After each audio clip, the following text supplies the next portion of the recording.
Selamat malam, Romo Purnomo, Albertus Purnomo OFM. Selamat malam Ibu Bapak sekalian, kita kembali berjumpa di dalam Zoom pada malam hari ini. Seperti biasa, setiap hari Rabu, Zoom Paroki Kelapa Gading mengadakan acara pertemuan pencinta kitab suci. Ya, pada malam hari ini kita masuk dengan acara bekal, yaitu belajar kisah Allah yang akan dibawakan oleh Romo Albertus Purnomo OFM. Pada malam hari ini, tema kita adalah Natal dalam perspektif Alkitab. Ya, kebetulan bertepatan juga dengan minggu-minggu Advent ini, bagaimana kita mempersiapkan hati kita, dan kita mau lebih mendalami lagi makna Natal, dan kita diajak oleh Romo Albertus Purnomo melihat Natal dalam perspektif Alkitab. Apakah perspektif kita yang selama ini kita melihat Natal ini sebagai sesuatu yang bagaimana? Apakah sudah sejalan dengan Alkitab yang kita ketahui bersama? Ya, sebelum kita mulai, kita awali pertemuan kita dengan doa pembuka. Mari kita siapkan hati. Dalam nama Bapa dan Putra dan Roh Kudus. Amin. Selamat malam Bapak. Terima kasih atas penyertaan-Mu, pemeliharaanmu sepanjang hari ini. Ya Bapak, kami boleh mengucap syukur pada malam hari ini. Kembali kami boleh berkumpul di dalam Zoom KKS Paroki Kelapa Gading dalam acara bekal.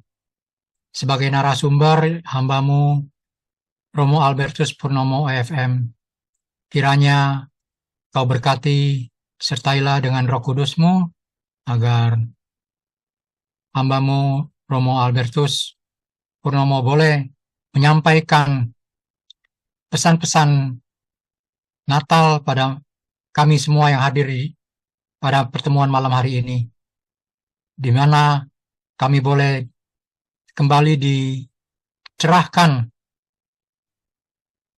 makna Natal dalam kehidupan kami ditinjau dari perspektif Alkitab. Terima kasih ya Bapak, kiranya kami juga mohon penyertaan-Mu atas perangkat-perangkat yang kami pergunakan di dalam pertemuan ini, sehingga pertemuan ini boleh berjalan dengan lancar. Kemuliaan kepada Bapa dan Putra dan Roh Kudus, seperti pada permulaan, sekarang, selalu, dan sepanjang segala abad. Amin. Dalam nama Bapa dan Putra dan Roh Kudus. Amin. Ya, Ibu Bapak sekalian, seperti kita ketahui dan Romo Albertus Purnomo juga sudah beberapa kali membawakan materi di dalam pertemuan kita melalui Zoom ini. Romo Albertus Purnomo, setahu saya, masih aktif sebagai pengajar di KPKS Santo Paulus Tebet ya, dan juga di Diarkara. Mungkin untuk secara lebih detailnya, silakan kalau Romo Pur mau memperkenalkan diri lebih spesifik lagi kepada teman-teman kita yang hadir di malam hari ini. Dan selanjutnya saya serahkan kepada Romo Pur untuk memberikan pembekalan kepada kami semua. Terima kasih. Baik, terima kasih Pak Santoso. Ya, tadi perkenalan cukup itu saja. Kalau dibuka terlalu banyak malah tidak menarik. Jadi, Oke, makasih Romo. ya seperti Tuhan Allah itu kan menarik karena kita hanya mengetahui sedikit saja gitu. Kalau terlalu mengetahui banyak malah semakin tidak menarik. Baik, jadi pada malam hari ini kita akan bersama-sama belajar tentang Natal.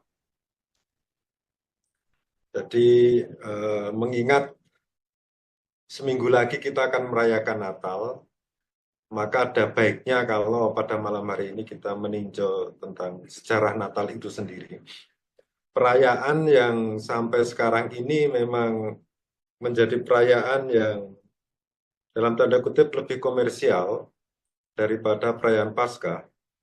Meskipun sebetulnya kalau dalam tradisi gereja Katolik, perayaan Trihari Suci, perayaan Paskah itu menjadi puncaknya gitu ya. Tetapi ya sudahlah, dalam arti kalau perayaan Natal itu menjadi sebegitu meriah, bahkan di tempat-tempat perbelanjaan atau komersial itu sekarang sudah dipasang ornamen Natal, ya syukur kepada Allah gitu ya. Dalam arti kita umat Kristiani sebagai minoritas masih memiliki dalam tanda kutip pengaruh gitu ya. Oke, jadi kita akan bicara mengenai Natal dalam perspektif Alkitabiah. Meskipun nanti saya juga akan menyinggung tradisi Natal itu sendiri.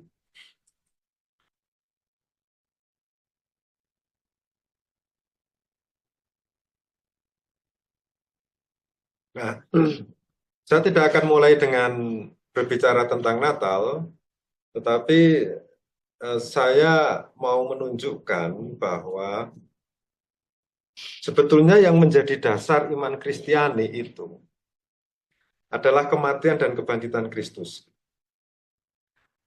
Dahulu di abad-abad pertama gereja Kristen, itu mereka lebih merefleksikan dalam dinamika hidup menggereja mereka, itu adalah perayaan atau merayakan, mengenangkan wafat dan kebangkitan Kristus. Kita juga tahu bahwa kalau kita di dalam perayaan Ekaristi setelah konsekrasi itu ya, kemudian imam mengatakan marilah menyatakan iman kita, kan dikatakan wafat Kristus kita maklumkan kebangkitannya itu. Jadi sebetulnya itu menjadi dasar atau anamnesis itu adalah dasar pertama kali tentang iman Kristiani. Wafat dan kebangkitan Kristus karena apa? Karena di situ secara jelas dinyatakan keselamatan dari Allah gitu. Dan mengenai perayaan Natal itu sendiri, sebetulnya umat Kristiani awal itu tidak merayakan kelahiran Yesus. Baru sekitar tahun 395 Masehi, jadi sekitar abad keempat, itu gereja secara resmi menambahkan peristiwa Natal atau kelahiran Tuhan dalam kalender gereja. Jadi saudara dan saudari bisa bayangkan bahwa di abad-abad awal gereja itu tidak ada perayaan Natal. Ya mungkin pada waktu itu orang lebih mengingat wafat seorang tokoh dan peristiwa penting dari seorang tokoh dalam hal ini Yesus Kristus. Ya. Tetapi setelah abad keempat itu mereka juga merayakan Natal itu sebetulnya awalnya itu untuk melawan salah satu bid'ah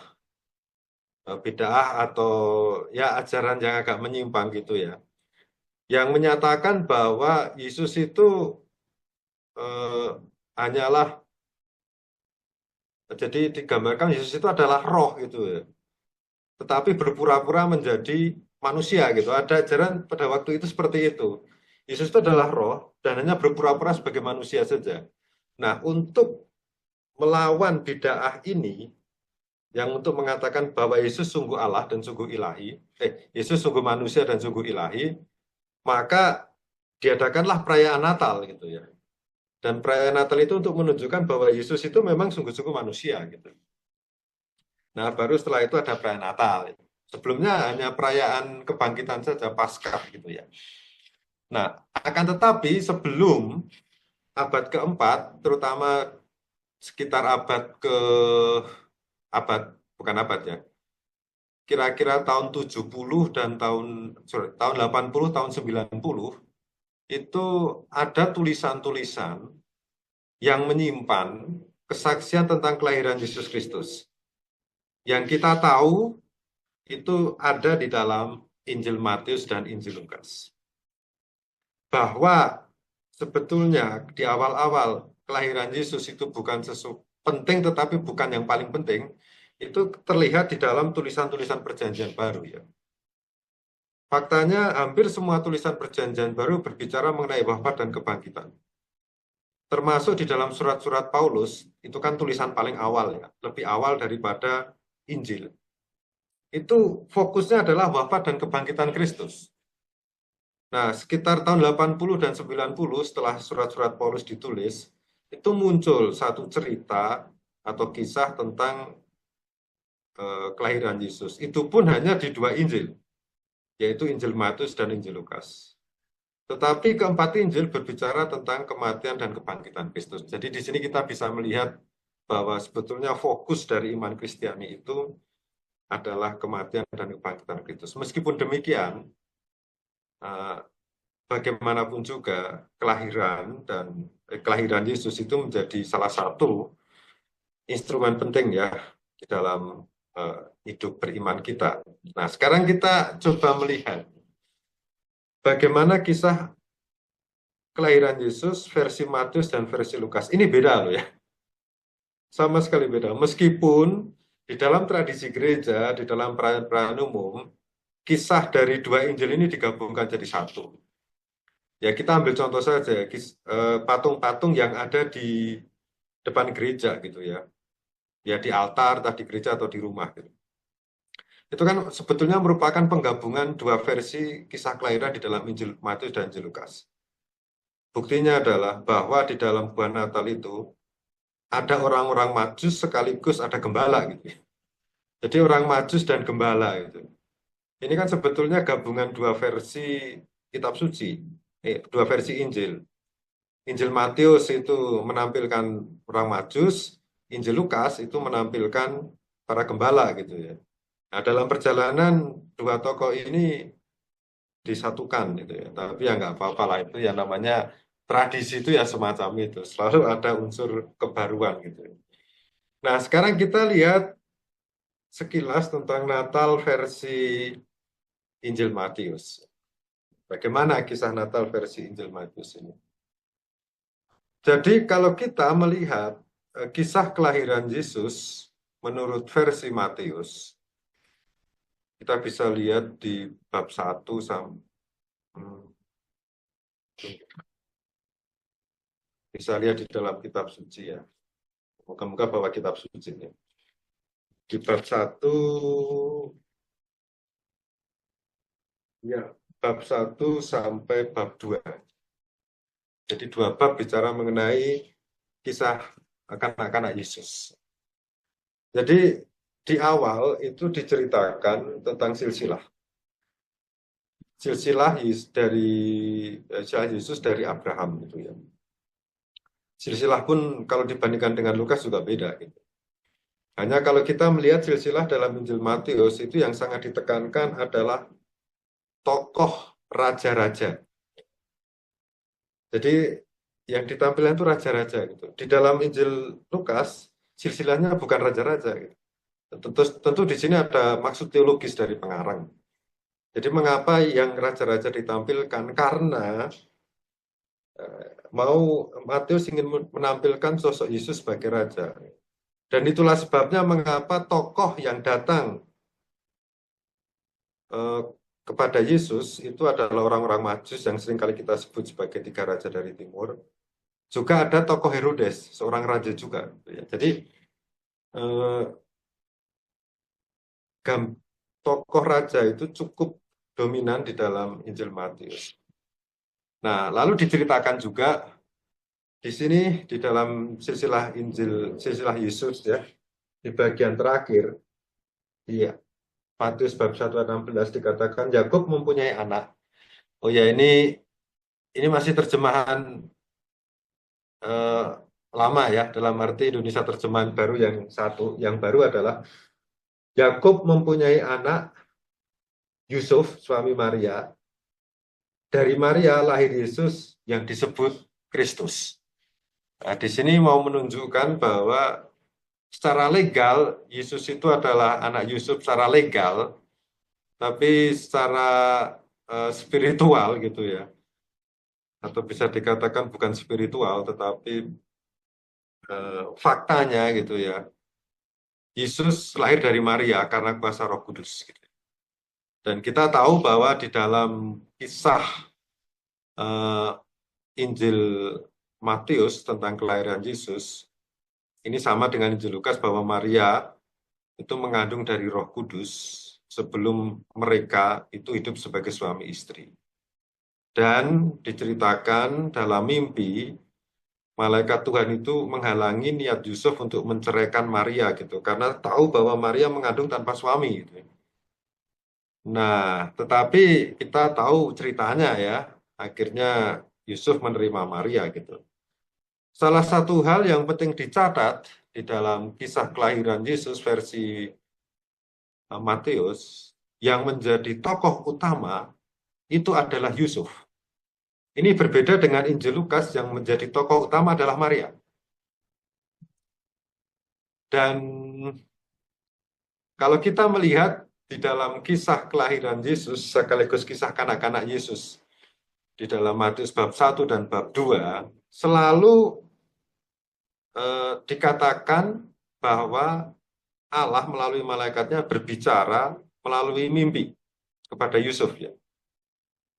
Jadi di dalam versi Matius itu praktis Maria tidak berbicara apa-apa. Yusuf pun tidak berbicara gitu, hanya melaksanakan saja. Tetapi kalau kita lihat nama tokohnya ini ya, tokohnya kan namanya Yusuf nih ya. Ini kan mengingatkan salah satu tokoh di dalam Perjanjian Lama, yaitu Yusuf anak Yakub. Dan kita tahu bahwa Yusuf anak Yakub itu kan seringkali bermimpi gitu ya. Nah, jadi di sini ada semacam ya keserupaan gitu ya. Tokoh Yusuf yang ada di dalam kisah ini dengan Yusuf anak bukan anak bungsu sebetulnya, anak bungsunya kan Benyamin gitu ya. Anak kedua dari terakhir dari Yakub. Nah, ini kalau kita melihat di dalam kisah kelahiran versi Matius, sebetulnya apa yang dikatakan di dalam Injil Matius ini ya, beberapa ayat gitu, itu kan selalu ada rujukannya atau kaitannya dengan Perjanjian Lama. Ya, misalnya dikatakan di sini di Matius bab 1 ayat 20 sampai 21 ya. Dikatakan Yusuf anak Daud ini dalam mimpinya, janganlah engkau takut mengambil Maria sebagai istrimu sebab anak yang di dalam kandungannya adalah dari Roh Kudus. Ia akan melahirkan anak laki-laki dan engkau akan menamai dia Yesus karena dialah yang akan menyelamatkan umatnya dari dosa mereka. Nah, kalau Anda lihat di sini, kata Yesus atau nama Yesus itu kan sebetulnya nama yang diperintahkan oleh malaikat gitu ya. Dan nama Yesus itu sendiri kan artinya kalau di dalam bahasa Ibrani itu Yosua gitu ya, artinya Yahweh menyelamatkan. Jadi kalau dikatakan karena dialah yang akan menyelamatkan umatnya dari dosa, itu sebetulnya arti dari nama Yesus itu. Sehingga kalau Yesus itu, kalau ditanya orang ya, apa arti nama Yesus? Ya sebut saja Allah menyelamatkan gitu. Ya. Dan ini merupakan kegenapan nubuat dari Yesaya. Jadi sebetulnya kalau kita melihat di dalam Injil, termasuk di dalam kisah kelahiran ini, secara khusus adalah Injil Matius, maka apa yang terjadi dalam diri Yesus, terutama kelahiran dan juga peristiwa sekitar kelahiran itu merupakan kepenuhan nubuat dari Perjanjian Lama gitu. Nah, misalnya juga gitu ya, ini juga dikatakan tentang Bethlehem itu sendiri di bab 2 ayat 5 sampai 6 gitu ya. Ini yang bicara mengenai orang-orang Majus. Nah, jadi dikatakan mereka berkata kepadanya di Bethlehem di tanah Yudea. Karena demikianlah ada tertulis dalam kitab Nabi, dan engkau Bethlehem tanah Yehuda, engkau sekali-kali bukanlah yang terkecil di antara mereka yang memerintah Yehuda. Karena daripada mulah akan bangkit seorang pemimpin yang akan menggembalakan umatku Israel. Nah ini kan mirip-mirip ya dengan yang tertulis di Mika bab 5 ayat 2 gitu ya. Nah, mengapa Bethlehem gitu ya? Kita juga tidak tahu persis ya. Yesus itu lahir di mana gitu ya. Di antara para ahli itu kan juga berdebat gitu ya. Karena apa yang dituliskan di dalam Injil Matius ini kan sebetulnya sekali lagi ini adalah sebuah kesaksian tentang kelahiran Yesus ya. Dan tentu saja penulisnya mempunyai motif lain mengapa menggunakan kata Bethlehem di sini. Nah, memang di antara para ahli itu ada yang berdebat toh. Ya, namanya juga para ahli ya. Kita hanya ngikut-ikuti aja. Jadi ada yang mengatakan bahwa Yesus lahir di Nazaret gitu ya. Ada yang mengatakan Yesus lahir di Bethlehem gitu. Jadi berdebat gitu ya. Untuk kita sih ya mendengarkan saja gitulah. Yang penting kan kita beriman kepada Kristus gitu.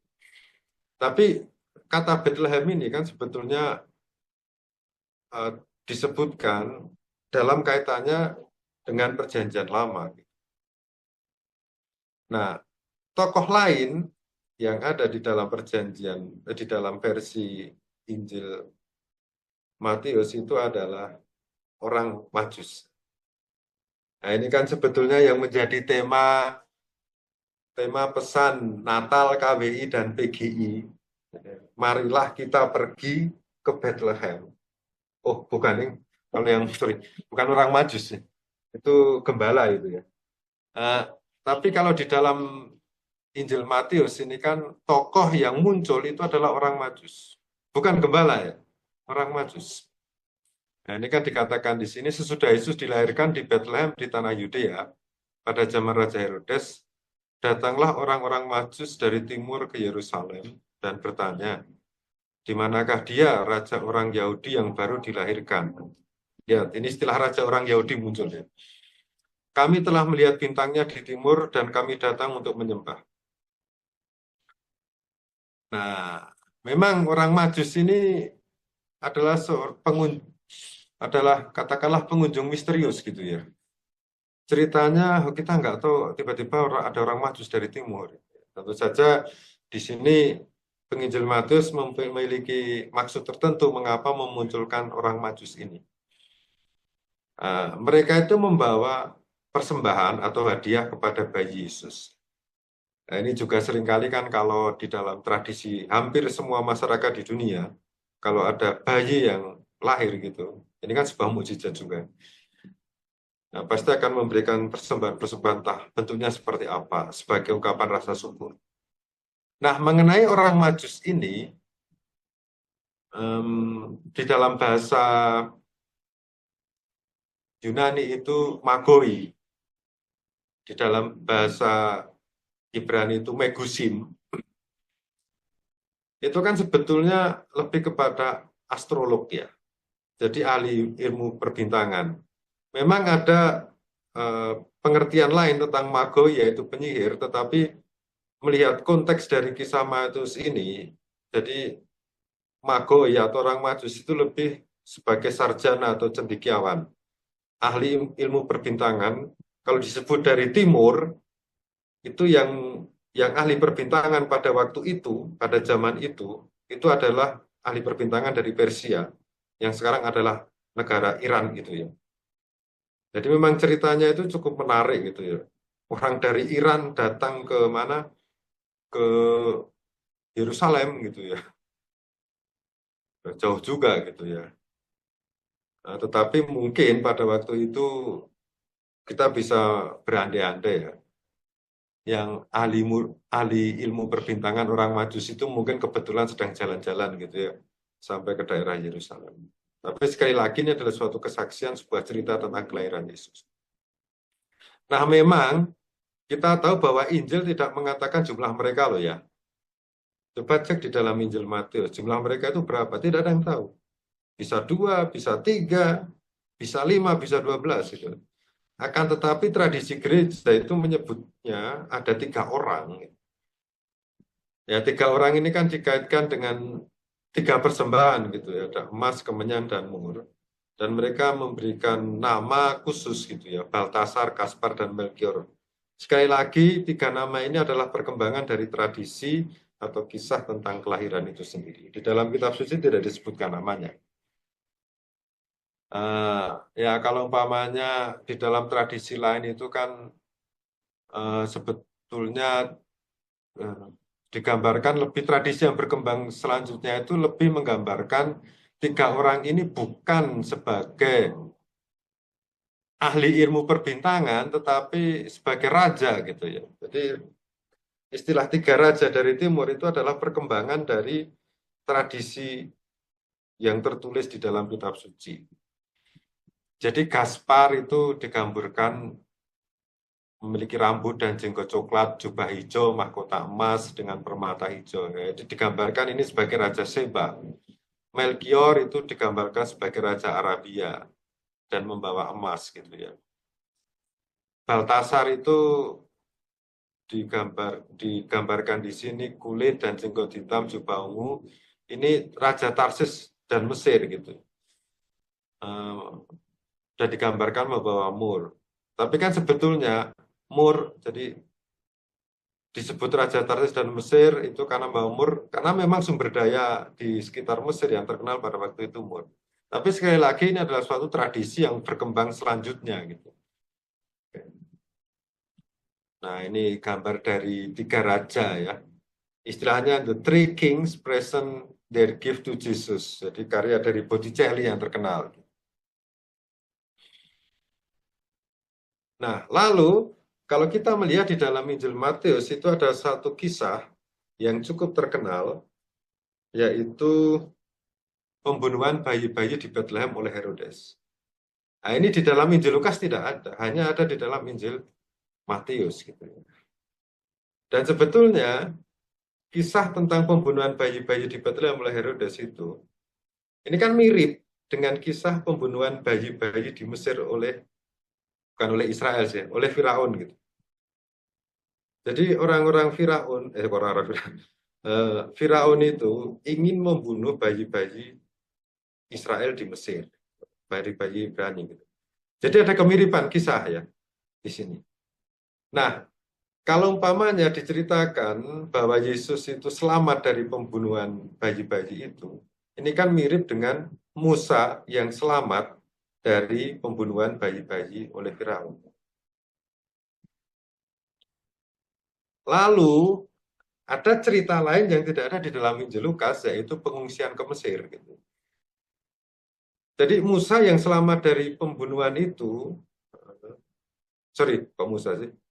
Uh, Ya betul. Jadi kalau di dalam kitab Keluaran diceritakan bahwa Musa selamat karena dipindahkan ke Sungai Nil. Ini mirip dengan kisah Yesus yang selamat karena dipindahkan ke Mesir. Nah, jadi sebetulnya eh, bahwa bayi Yesus itu selamat dari pembunuhan Herodes, ini kan sebetulnya mau mengatakan bahwa orang yang dipilih Allah itu selalu diselamatkan oleh Allah sendiri dari bahaya yang mengancam jiwa. Jadi kalau kita melihat apa yang terjadi di dalam peristiwa kelahiran Yesus dan kanak-kanak Yesus di dalam Injil Matius itu mirip dengan apa yang terjadi dengan Musa gitu ya. Cek saja, mirip dengan tokoh di dalam Perjanjian Lama yaitu Musa. Nah, mengapa penginjil Matius menampilkan kisah seperti ini? Nah, tentu saja ada dasar teologisnya. Jadi penginjil Matius di dalam seluruh Injilnya ingin menampilkan Yesus sebagai Musa yang baru. Kalau kita melihat di dalam Injil Matius, kita melihat bahwa Yesus itu kan sosoknya seperti guru ya. Mengajar di sana sini ajarannya jelas sekali gitu ya. Tampilan Musa yang baru. Maka dari itu kisah kelahirannya itu hampir mirip-mirip dengan kelahiran Musa. Nah, sekarang kita lihat Natal di dalam Injil Lukas. Nah, ini cerita yang beda lagi. Jadi, kalau kita melihat kisah kelahiran di dalam Injil Lukas, itu tokoh utamanya itu bukan Yusuf, tetapi Maria gitu ya. Jadi kalau kita lihat di dalam Injil Lukas, Jadi yang pertama-tama itu diceritakan tentang kisah kelahiran Yohanes Pembaptis, pemberitahuan kelahiran Yohanes Pembaptis, dan juga kelahiran Yohanes Pembaptis, baru setelah itu Yesus ya, pemberitahuan tentang kelahiran Yesus dan kelahiran Yesus itu sendiri.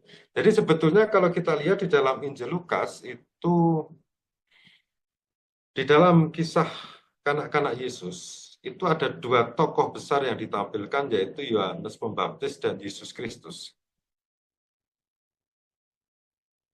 Nah, dan selalu ada paralel gitu ya antara dua tokoh ini. Jadi di bab 1 ayat 5 sampai 24 cerita tentang pemberitahuan kelahiran Yohanes Pembaptis. Setelah itu cerita tentang pemberitahuan kelahiran Yesus Kristus. Nah, nanti di dalam kisah kelahiran Yohanes Pembaptis, setelah itu kisah kelahiran Yesus Kristus. Sehingga kisah kelahiran Yesus Kristus diceritakan lebih detail gitu ya. Nah, kalau kita coba membandingkan dua kisah sebelum kelahiran Yesus, itu hampir mirip-mirip ya. Jadi pemberitahuan kelahiran Yohanes Pembaptis, malaikat Gabriel, nah ini kalau di dalam Al-Quran disebut malaikat Jibril gitu ya, menampakkan diri kepada Sakaria di dekat mezbah pembakaran di Betlehem Yerusalem. Di Yerusalem ini ceritanya. Sementara malaikat yang sama itu datang kepada Maria di Nazaret, jauh sekali ya. Satu Yerusalem, satu di Galilea. Nah, bagaimana reaksi atas pemberitahuan itu? Sakaria tidak percaya dan dia menjadi bisu. Sementara Maria reaksinya berbeda. Maria percaya.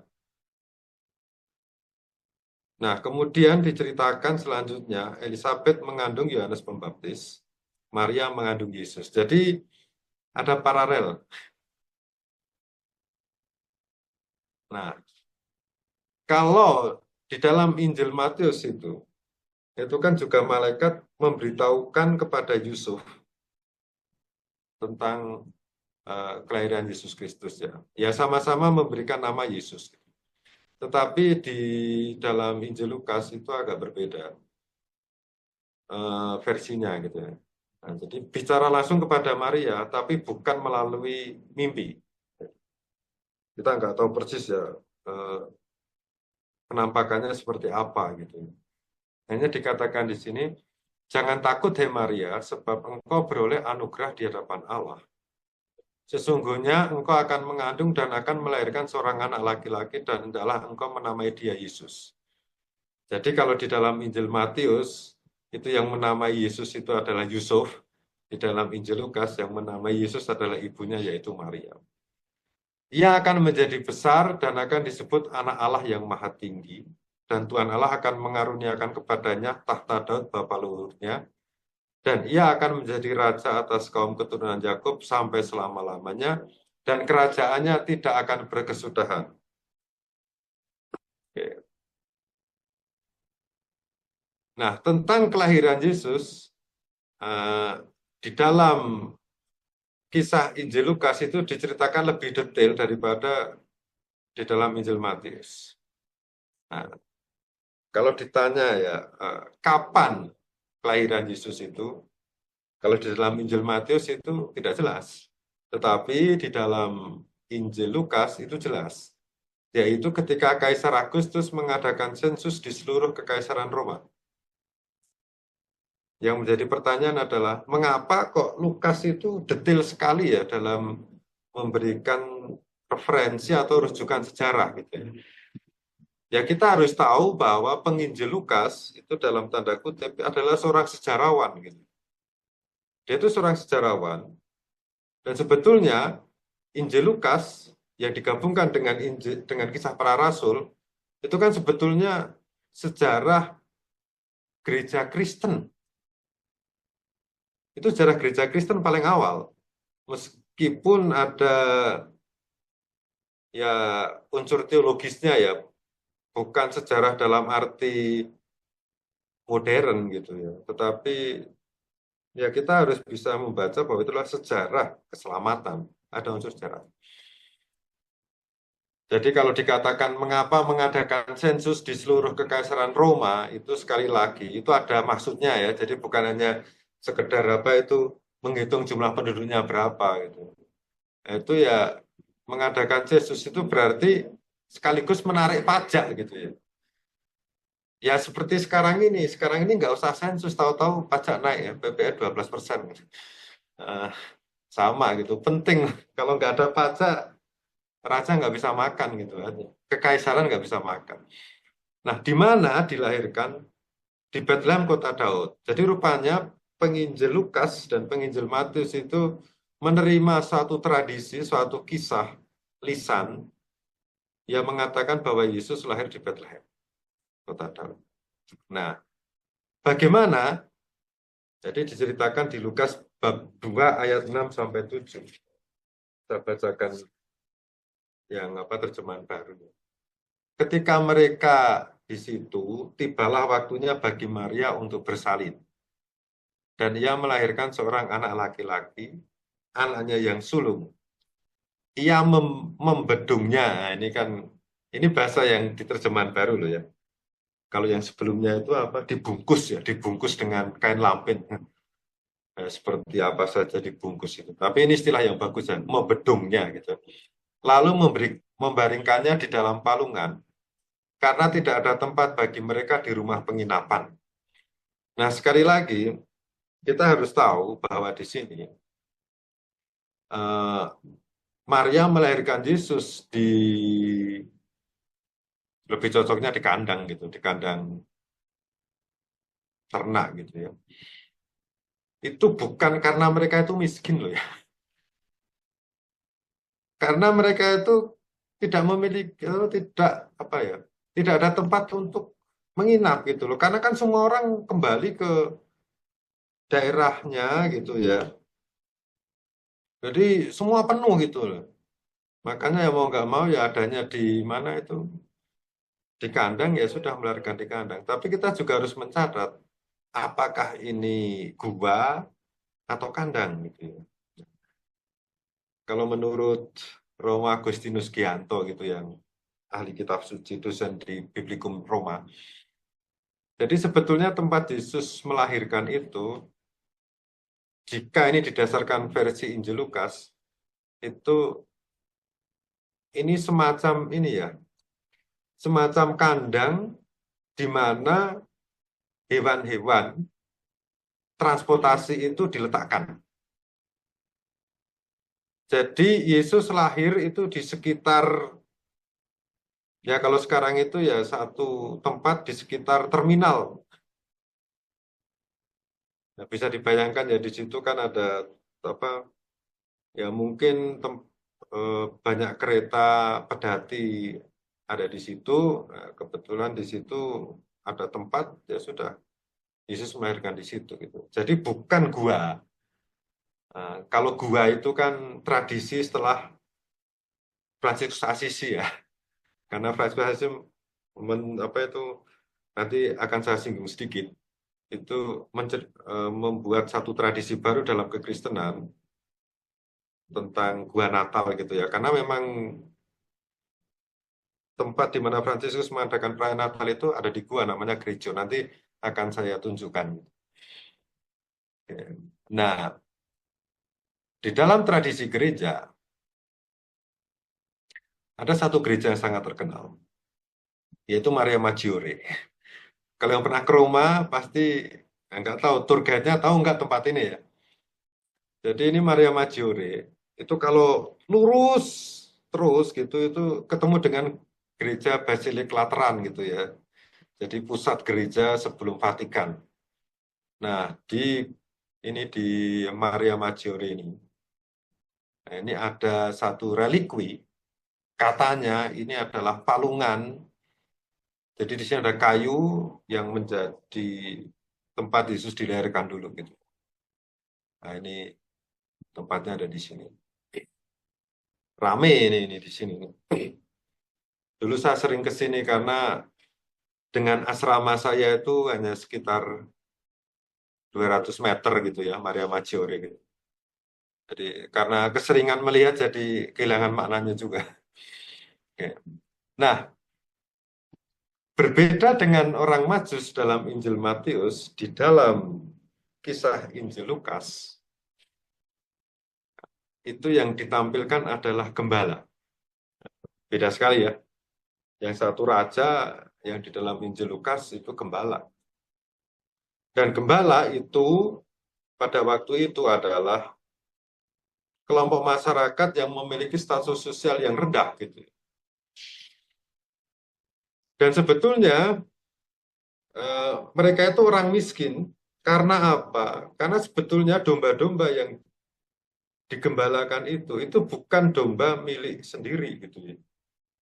Itu domba milik pejabat bait Allah yang sengaja diternakkan di situ, dipelihara, yang nanti digunakan untuk korban di bait Allah. Jadi bukan dombanya sendiri.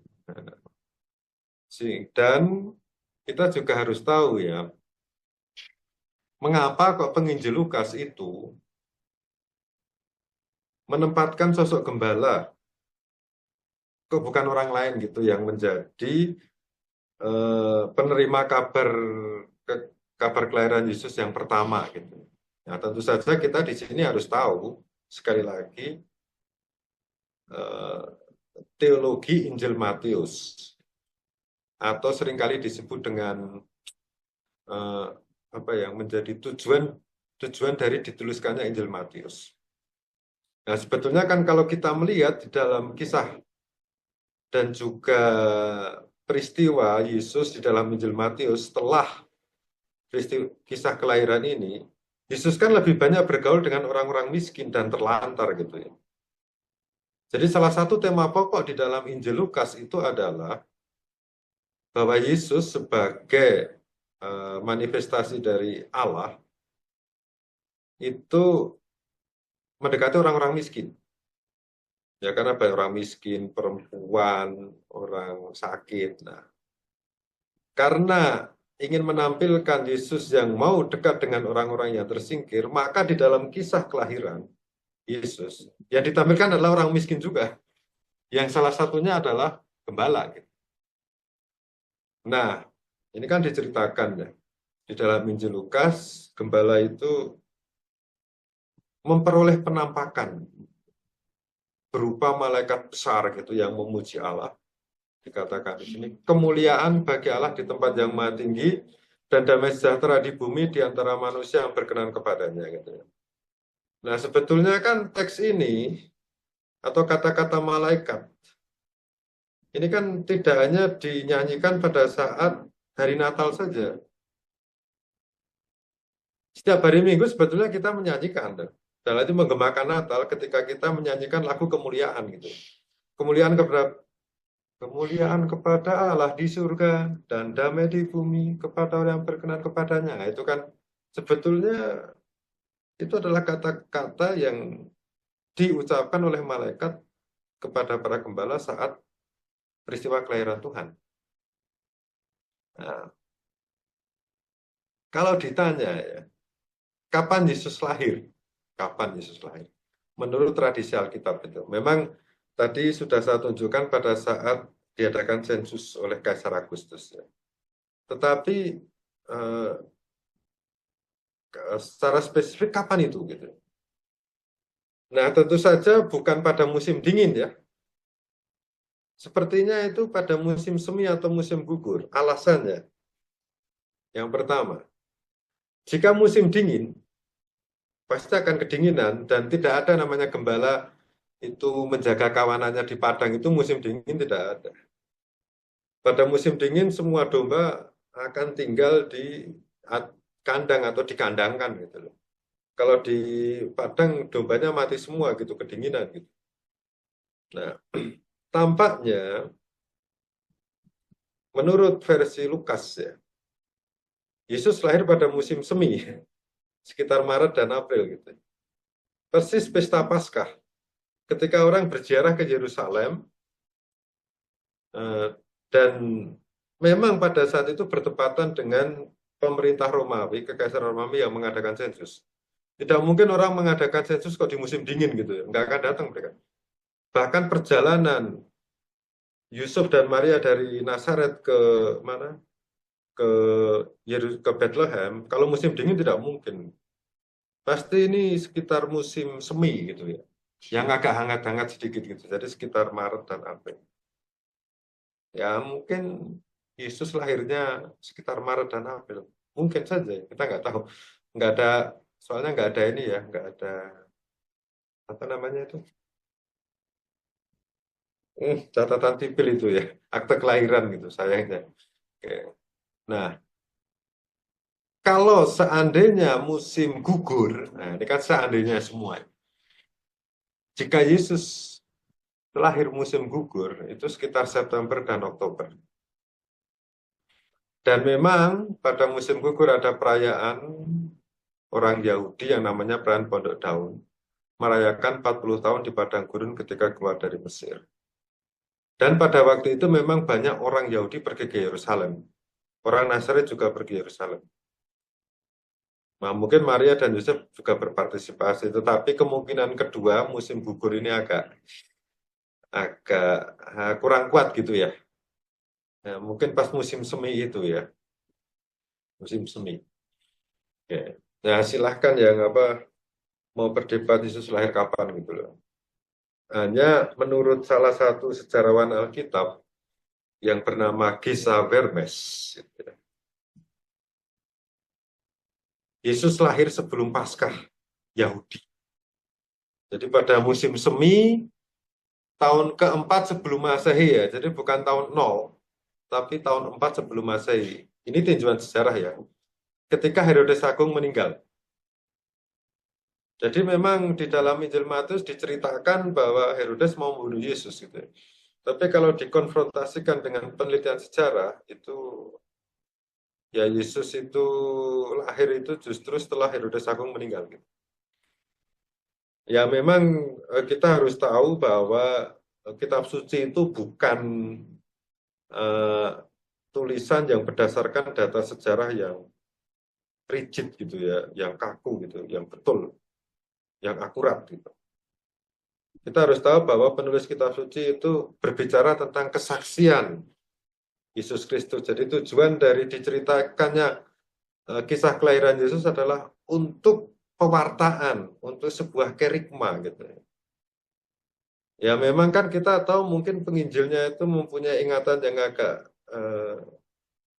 tidak, ingatannya itu mungkin tidak pas atau apa gitu ya. Bisa jadi ada kekeliruan, apa itu kekeliruan data gitu. Tapi kan intinya bukan soal itu gitu. Karena kita harus tahu bahwa Injil itu adalah kisah tentang kesaksian Yesus Kristus. Bukan kisah Yesus dalam arti eh, apa, datanya itu detail sekali. Memang sampai sekarang sejarawan masih memperdebatkan tempat kelahiran Yesus ya. Meskipun tradisi Alkitab mencatat Bethlehem sebagai tempat kelahirannya. Sekali lagi ya, orang zaman dahulu itu tidak terlalu pusing dengan kelahiran. Kalau orang mengenangkan tokoh yang sudah meninggal, orang zaman dahulu itu yang diingat adalah kapan dia meninggal, bukan kapan dia lahir gitu. Nah, sekarang kita masuk ke dalam Natal dalam tradisi kekristenan. Nah, saya akan mulai dengan 25 Desember. Mengapa kok 25 Desember ya? Jadi sekali lagi tidak ada catatan persis kapan Yesus lahir ini. Karena memang Injil bukan untuk mencatat secara akurat data-data tentang Yesus Kristus. Pokoknya Yesus lahir ada cerita di situ. Gitu. Dan menentukan hari lahir Yesus itu menentukan 1 dari 365 hari. Ini kan susah sekali. Kapan ini lahirnya persisnya gitu. Nah, hanya pada abad keempat, pada zaman Kaisar Konstantin, sebagaimana di awal tadi sudah saya tunjukkan, pada saat itu orang baru merayakan Natal yang sungguh-sungguh. Jadi dari tahun 100 sampai tahun 300-an, itu yang dirayakan adalah Paskah, kebangkitan Yesus. Baru sebelum abad keempat pada zaman Kaisar Konstantin itu, gereja Barat, terutama Roma, itu menetapkan 25 Desember itu sebagai hari Natal, hari kelahiran Tuhan gitu ya. Sebetulnya memang ada, ya saya tidak tahu ya ini politis atau ya untuk atau menarik orang-orang Romawi kepada kekristenan ya. Karena sebetulnya 25 Desember ini sebelum Yesus lahir itu orang-orang Romawi itu merayakan sebagai festival penting di musim dingin yang disebut dengan istilah Festival Saturnalia atau Dies Natalis Solis Invicti, hari kelahiran matahari yang tak terkalahkan. Dies itu hari, Natalis itu kelahiran, Solis itu matahari, Invicti itu tak terkalahkan. Nah ini terjadi pada bulan Desember sekitar tanggal 25. Jadi kalau yang pernah pergi ke Eropa gitu ya, itu titik di mana malam paling panjang itu terjadi sebelum tanggal 25 Desember. Ya, sekitar tanggal 23, 22, 23. Nah, setelah tanggal 22, 23, itu matahari mulai, sorry, siang mulai memanjang lagi gitu ya. Jadi mulai ada matahari mulai eh, lebih, maksudnya waktu untuk bersinarnya itu lebih banyak daripada sebelumnya. Nah, ini mau menunjukkan bahwa matahari yang pada waktu itu juga dianggap sebagai dewa ya, itu menang gitu atas kegelapan. Nah, kemudian Kaisar Roma gitu ya, sekaligus gereja pada waktu itu menetapkan 25 Desember sebagai hari kelahiran Yesus. Tentu saja di sini 25 Desember itu tanggal simbolis ya. Kita harus tahu bahwa tidak ada yang tahu kapan Yesus lahir gitu. Tapi 25 Desember itu sebuah tanggal simbolis yang mau menunjukkan bahwa oh Yesus sebagai terang yang sejati itu bisa mengalahkan kegelapan dunia. Nah, sebetulnya maksudnya di situ. Nah, ini jadi ya nih ya, ada istilah winter solstice, tadi sudah saya singgung sih ya. Jadi fenomena astronomi yang terjadi di belahan bumi utara pada bulan Desember ditandai dengan siang terpendek dan malam terpanjang sepanjang tahun. Itu sekitar 21, 22, 23. Jadi festival ini kan sebetulnya untuk merayakan Dewa Matahari yang mengalahkan kegelapan pada musim dingin. Sebetulnya hal ini hal yang normal gitu ya. Dalam arti tradisi keagamaan tertentu mengadaptasi tradisi keagamaan sebelumnya. Kalau Anda membaca di dalam beberapa literatur gitu, misalnya saja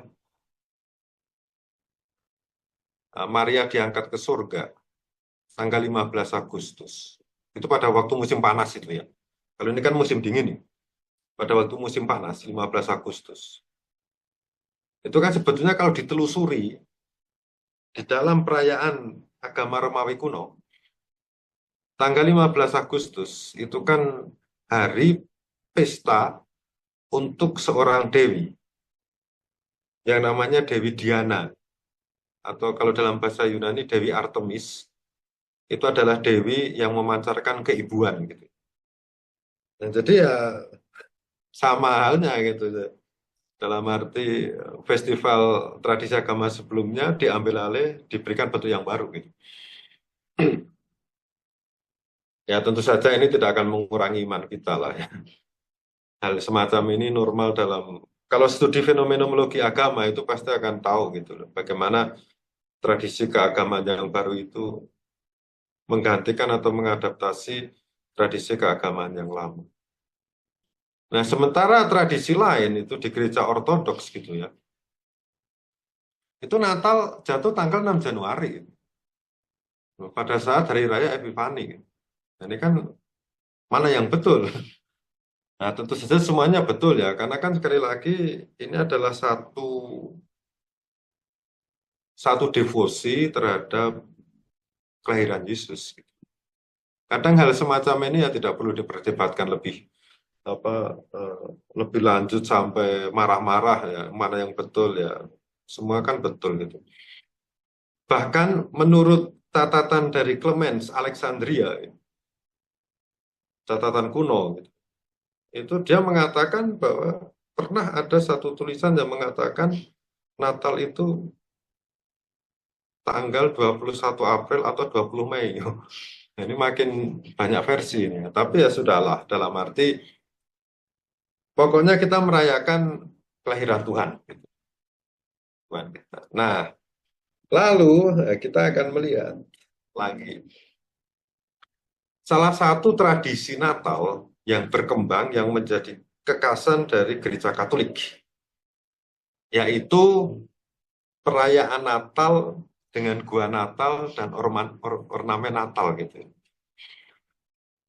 Jadi kalau kita misa Natal gitu, lalu di situ digambarkan atau bukan digambarkan, di dipraktekkan imam membawa patung Natal, kemudian ditaruh di gua Natal, nah, kemudian berdoa di situ. Ini kan sebetulnya tradisi yang muncul sejak tahun 1223 di Italia, persisnya di kota yang namanya Greccio.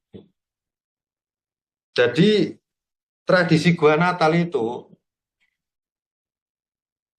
munculnya ini di sini nih ya, di biara ini ya, sebelah kiri ini ya.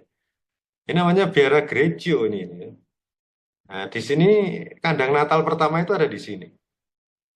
Yang mempopulerkan, atau bukan yang mempopulerkan, yang mengawali itu adalah Santo Fransiskus Assisi. Saya pernah ke tempat ini gitu ya. Kebetulan gardiannya itu saya kenal di sini, pemimpin biara di sini. Nah, ini jauh dari kota ya, jadi agak terpencil.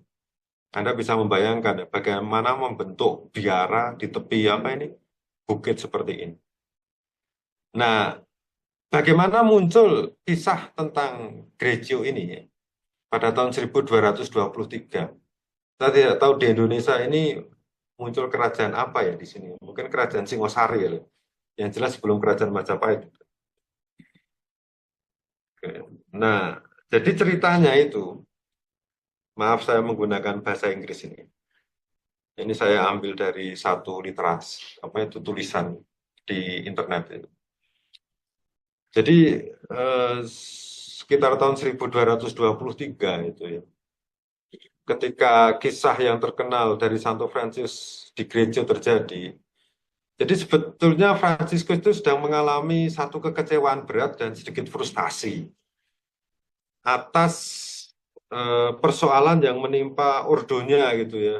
Ya biasalah, ordo yang baru berkembang, anggotanya banyak, konflik di dalam itu normal kan.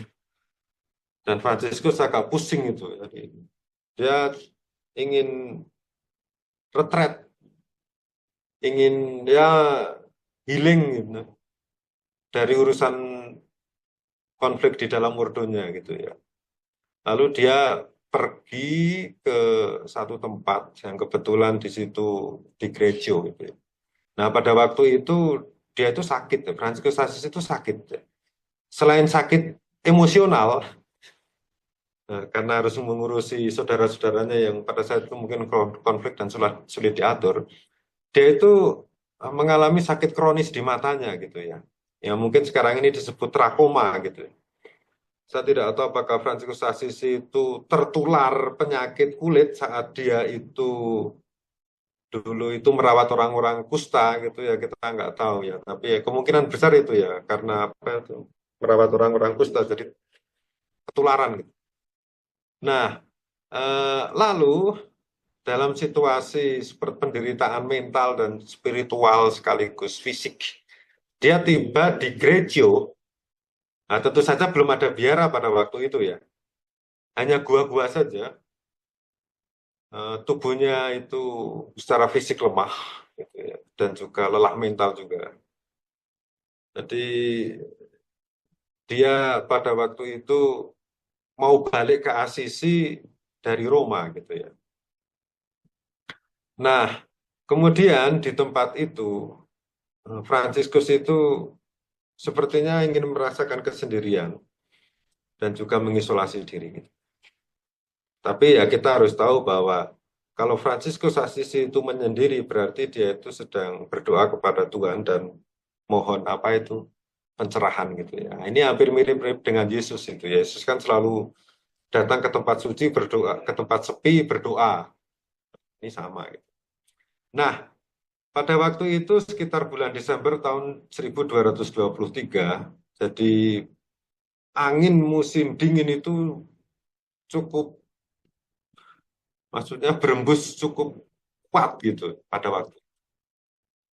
Dan eh, Fransiskus itu tiba di satu tempat yang dia sukai, yaitu gereja. Di situ ada komunitas Fransiskan, tapi ya tempatnya masih jelek ya pada waktu itu ya. Nah, lalu di situ Fransiskus, karena Desember ya, ingin merayakan satu eh, peristiwa kelahiran Yesus yang lebih hidup, ya, yang lebih hidup.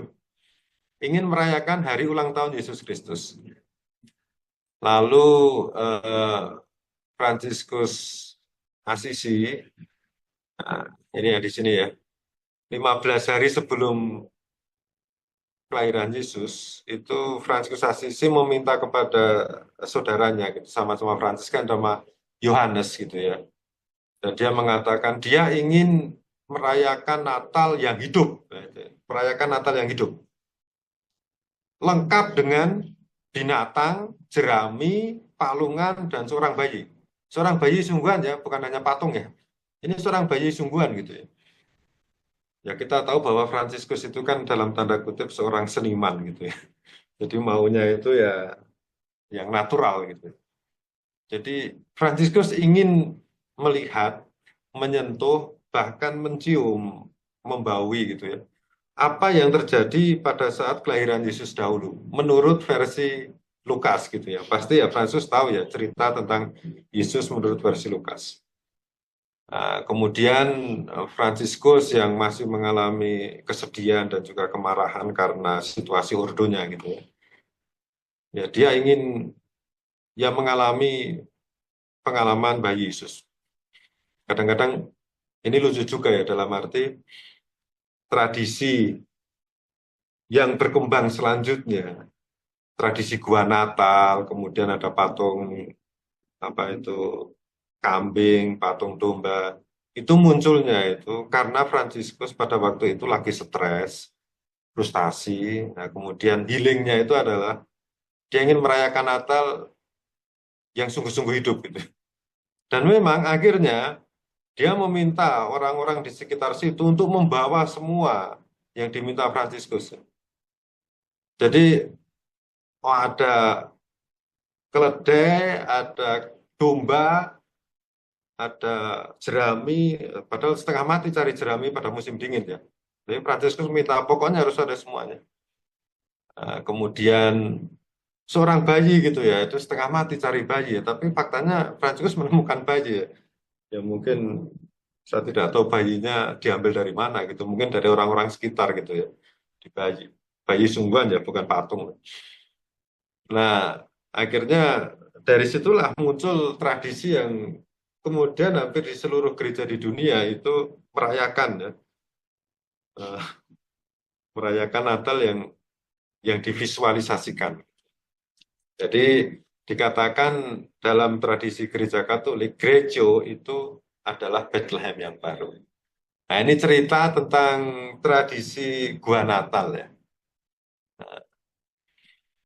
Nah, ini Paus itu berdoa di gereja. Nah, ini gerejanya seperti ini, dalamnya itu seperti ini. Nah, ini kan diceritakan di dalam surat apostolik Paus Fransiskus tahun 2019, namanya Admirabile Signum. Dia mengatakan di sini, pada 25 Desember, para biarawan Fransiskan dan penduduk setempat datang bersama-sama membawa bunga dan obor. Jadi bukan hanya Fransiskus saja yang merayakan, tapi juga orang-orang sederhana di situ. Jadi ketika Fransiskus tiba, dia menemukan palungan penuh jerami, seekor lembu, seekor keledai gitu.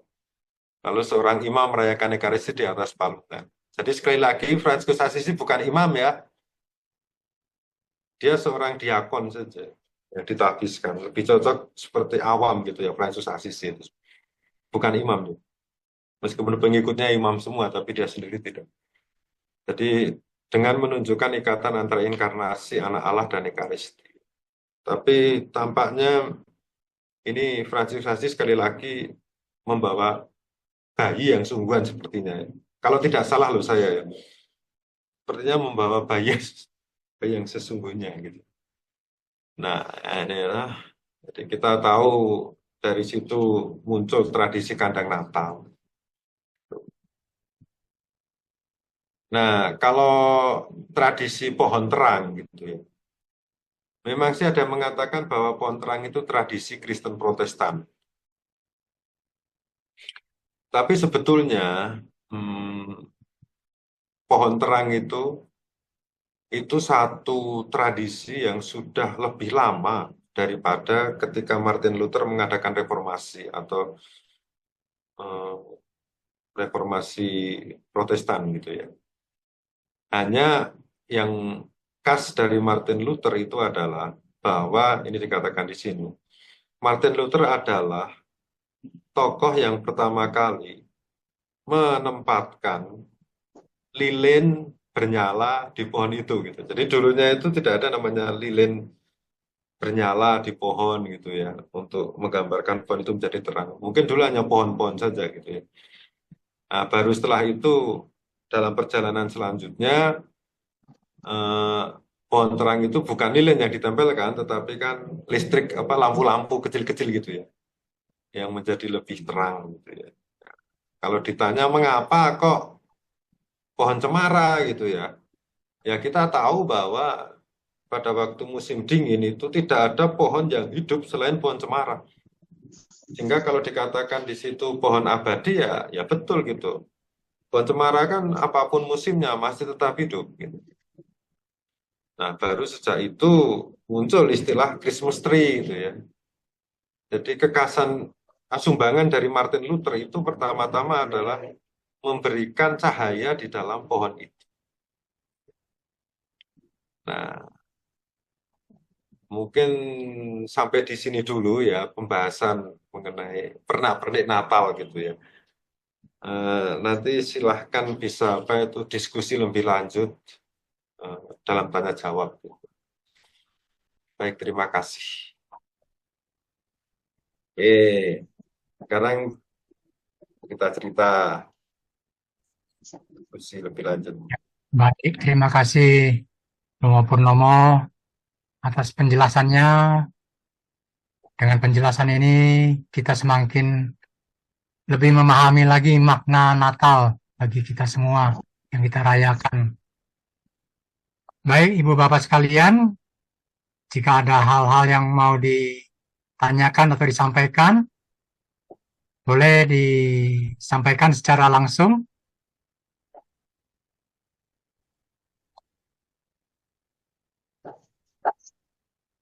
Silakan. Silakan. Ibu. Saya boleh bertanya? Boleh, silakan. Nah, silakan. Ya, selamat malam Romo Purnomo. Ya. Selamat malam panitia KKS. Baik. Saya mau bertanya Romo, di kalangan kita ini seringkali, maaf saya sebagai katekis ya Romo, tetapi untuk yang katekumen ini sering ada pertanyaan. Katanya, kalau untuk Natalan, kita ini Katolik agak gimana gitu kalau diundang untuk ikut pesta Natal saudara-saudara kita yang lebih dulu mengadakan Natalan gitu ya. Ada yang tanggal 6, ada yang tanggal ini. Nah, menurut penjelasan Robo tadi kan untuk tanggal sih yang pastinya tidak ada yang bisa dikasih sumber resminya yang mana. Gak ada yang pernah tahu tanggal tepatnya Tuhan Yesus lahir. Jadi kesimpulannya bagaimana nih Romo? Apakah kita bisa menghadiri undangan saudara kita yang Natalan lebih dulu? Atau bagaimana? Mengingat tadi penjelasan Romo, berarti boleh dong ya Romo. Ya ini asumsi saya ya Romo, maaf kalau salah. Tetapi silakan Romo. Terima kasih banyak Romo. Baik, jadi sekali lagi ini bukan ajaran gereja ya, ini pendapat saya gitu ya. Eh, Pendapat saya, ya memang kita harus mengikuti liturgi umum. Dalam arti kita harus mengikuti eh, Advent selama 4 minggu dan juga perayaan Natal tanggal 25 Desember. Itu sebagai orang Katolik kita harus mengikuti hal itu. Akan tetapi, ya kita harus tahu bahwa kita hidup bukan di negara Katolik. Kita hidup di negara dengan berbagai macam apa eh, bahkan di kekristenan gitu ya. Kita hidup dengan orang-orang Protestan gitu. Kalau menurut saya, oke lah, nggak apa-apa gitu ya. Kalau umpamanya mengikuti mengikuti ini perayaan mereka gitu loh. Bahkan waktu saya di kolegio belajar di Roma, di Collegio Antonianum di asrama kami, asrama OFM gitu ya. Karena tahu bahwa nanti saudara-saudara OFM yang imam itu akan berangkat ke mana berangkat untuk asistensi Natal di berbagai macam tempat, bahkan diputuskan bahwa mereka merayakan Natal tanggal berapa? Tanggal 20. Untuk kolegio itu sudah merayakan Natal tanggal 20 gitu. Tapi kan intern gitu loh, bukan secara publik gitu. Tanggal 20 gitu. Ini gimana? Awalnya saya kaget-kaget, tapi ya sudahlah, nggak apa-apa. Yang penting kan kita merayakan bersama gitu. Hanya sekali lagi, patokannya adalah, ini menurut pendapat saya, kita tetap harus mengikuti aturan liturgi. Meskipun tidak mengecualikan, kalau umpamanya ada saudara Protestan yang mengundang, oke lah kita ikut itu. Ini soal menghormati saudara-saudara Kristen Protestan atau saudara Kristen yang lain. Itu menurut pendapat saya. Memang kalau mau kalau mau rigid, mau kaku, mau konservatif, kita akan ikut gitu. Tapi sekali lagi kita kan Gereja Katolik di sini juga harus menjalin hubungan baik dengan gereja-gereja yang lain gitu. Itu menurut pendapat saya ya. Silahkan nanti baiknya bagaimana. Terima kasih Romo. Yang penting jawaban bijaknya. Ya. Kayak saya rasa juga lebih bijaksana begitu Romo. Jadi jangan mentang-mentang kita ini ikut aturan gereja, lalu kita jadi saklek dengan masyarakat di sekitar kita, gitu. Jadi saya kira juga saya setuju itu Romo. Ya, makasih ya Romo untuk jawabannya. Ya. Mungkin ada yang lain? Ya, baik. Terima kasih. Silakan Ibu Bapak. Boleh nanya, Pak? Romo, saya mau tanya, Romo. Boleh, silakan. Selamat malam, Romo dan Bapak Ibu. Begini, Romo. Di silsilah atau Toledot, di Matius dan di Lukas, itu ada yang beda, tapi menurut saya benar semua. Cuman bagaimana memahami. Kalau di Matius itu kan, Yusuf itu anak Yakub. Urutannya dari Yusuf naik sampai ke Abraham. Kalau di Lukas itu sampai ke Adam. Yusuf itu anak Eli. Terus dia sampai ke Adam ya. Dua-duanya tertulis. Nah, itu bagaimana memahaminya Romo? Gak mungkin lah. Iya, gitu aja Romo. Oke, jadi ini memang pertanyaan yang seringkali ditanyakan oleh banyak orang. Kok silsilahnya beda, ini yang betul yang mana? Nah, kita harus berangkat dari pemahaman kita mengenai Injil ya.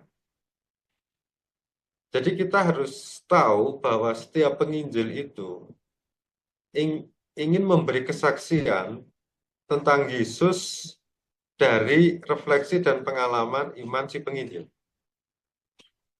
Jadi tidak mengherankan jika gambaran Yesus di setiap Injil itu berbeda.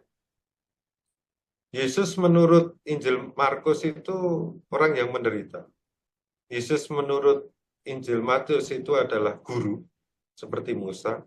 Yesus menurut Injil Lukas itu adalah orang yang benar, orang yang baik, dermawan.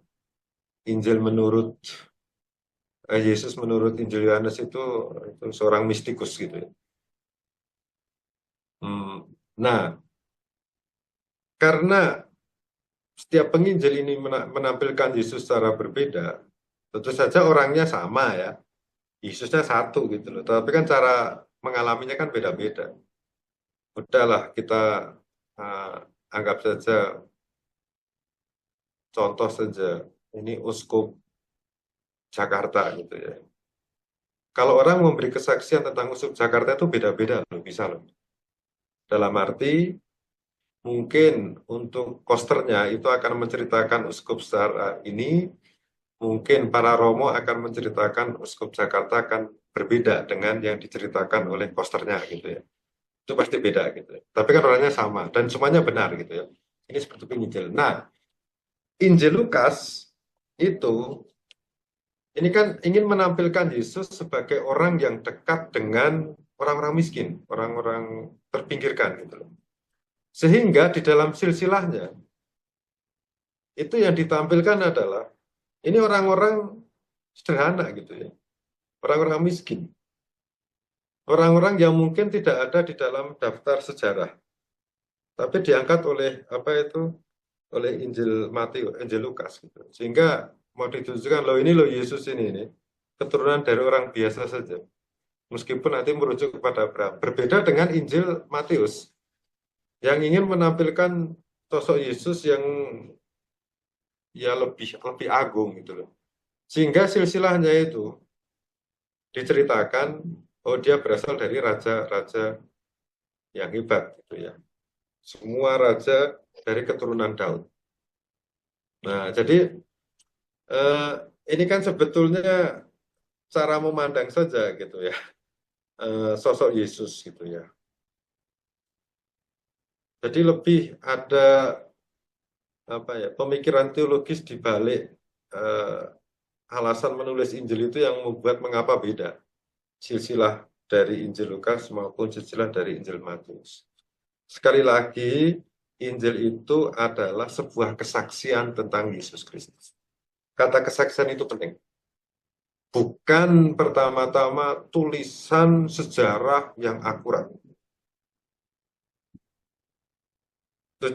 Tujuan menulis Injil kan bukan untuk menulis sejarah yang akurat pertama-tama ya. Mereka ingin menceritakan, jadi tujuan menulis Injil pertama-tama itu adalah untuk menguatkan iman orang yang sudah beriman kepada Kristus. Jadi Injil pertama-tama ditulis untuk mereka yang sudah menjadi Kristen loh ya, Kristiani. Bukan ditulis untuk mereka yang belum menjadi Kristen, tidak. Jadi di dalam tradisi gereja, di dalam gereja awal, itu yang tumbuh pertama kali itu iman akan Kristus. Atau iman akan Allah melalui Yesus Kristus. Baru setelah iman itu ya berkecambah gitu ya. Itu kan perlu satu masukan informasi mengenai siapa itu Yesus. Barulah dituliskan Injil gitu ya. Jadi kalau umpamanya ya mungkin agak melebar ya. Kalau umpamanya ingin dalam tanda kutip mengajak orang, ya ini sebenarnya nggak cocok juga sih. Bukan zamannya lagi. Tapi kalau ingin membawa orang masuk ke dalam komunitas Kristiani, pertama-tama itu bukan menyodorkan ini kitab suci silahkan baca, tidak. Yang pertama-tama itu adalah kita harus menampilkan diri kita sebagai orang Kristiani yang baik seperti Yesus Kristus, sehingga mereka itu tertarik gitu. Begitu mereka tertarik kepada sosok Yesus Kristus, baru dijelasin, nih loh Yesus Kristus ini silakan baca Injil gitu. Jadi dalam tanda kutip kalau ingin mentobatkan orang lain gitu, ya kita harus kasih contoh yang baik sebagai orang Kristiani. Itu aja sih. Ya itu, maaf Pak kalau agak menyimpang, tapi intinya tadi itu, setiap penginjil itu mempunyai tujuan tertentu dengan menuliskan Injilnya. menampilkan Yesus secara tertentu gitu. Oke. Baik, Romo, terima kasih. Pak Roni, Ya, baik. Ya, Ada yang ini Pak Roni ya, ya, ya silakan. betul. Ya, selamat malam Mo. yuk, Ketemu lagi Mo, saya nggak lihat wajahnya. teman-teman semua. Jadi gini Mo, penulisan Injil Matius dan Lukas itu kan, jadi ya terutama tentang kelahiran Yesus itu sifatnya flashback Mo, di mana mungkin sebagian besar penulisan itu juga dikaitkan dengan tulisan dari kitab-kitab sebelumnya Mo, seperti misalnya mengacu kepada Perjanjian Lama dan lain-lain. Nah, apakah metode ini mengikuti tren penulisan kitab yang selalu merujuk ke kitab sebelumnya, Mo? Seperti zaman misalnya nabi-nabi Nehemia dan lain-lain juga merujuk kepada Taurat dan lain-lain gitu, Mo. Jadi dia sebuah model tulisan ya kayak zaman sekarang kalau orang buat paper ya harus merujuk kepada tulisan-tulisan sebelumnya. Tetapi kalau dilihat dari perkembangannya itu memang Kristen perdana itu agak sedikit berubah kalau dia merujuk ke kitab-kitab sebelumnya. Misalnya Lukas juga mengitab Yesaya, tetapi Yesaya yang dikutip itu kan dia nggak full gitu, Mo. Mungkin hanya highlight misalnya. Misalnya masuk nanti ke Yerusalem lalu dilulukan dengan palem dan sebagainya.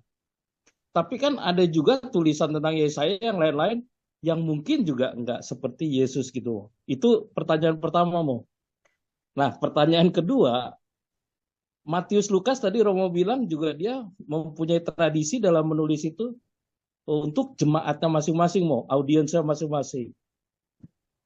Nah, apakah jemaat perdana Matius ataupun Lukas ataupun Yohanes itu masih eksis sekarang ini, Mo? Misalnya, tapi dengan ciri khas penulisan masing-masing itu juga, Mo. Karena Lukas juga kan di dalam konsili juga pernah ditolak di dalam Kristen perdana, apakah di kanon atau enggak, akhirnya juga diputuskan gitu, Mo. Dia masuk di dalam kanon. Sehingga yang saya mau bertanya itu, Kristen awal itu dari abad setelah Yesus meninggal itu sebenarnya berpisah-pisah gitu, Mo. Terpisah-pisah.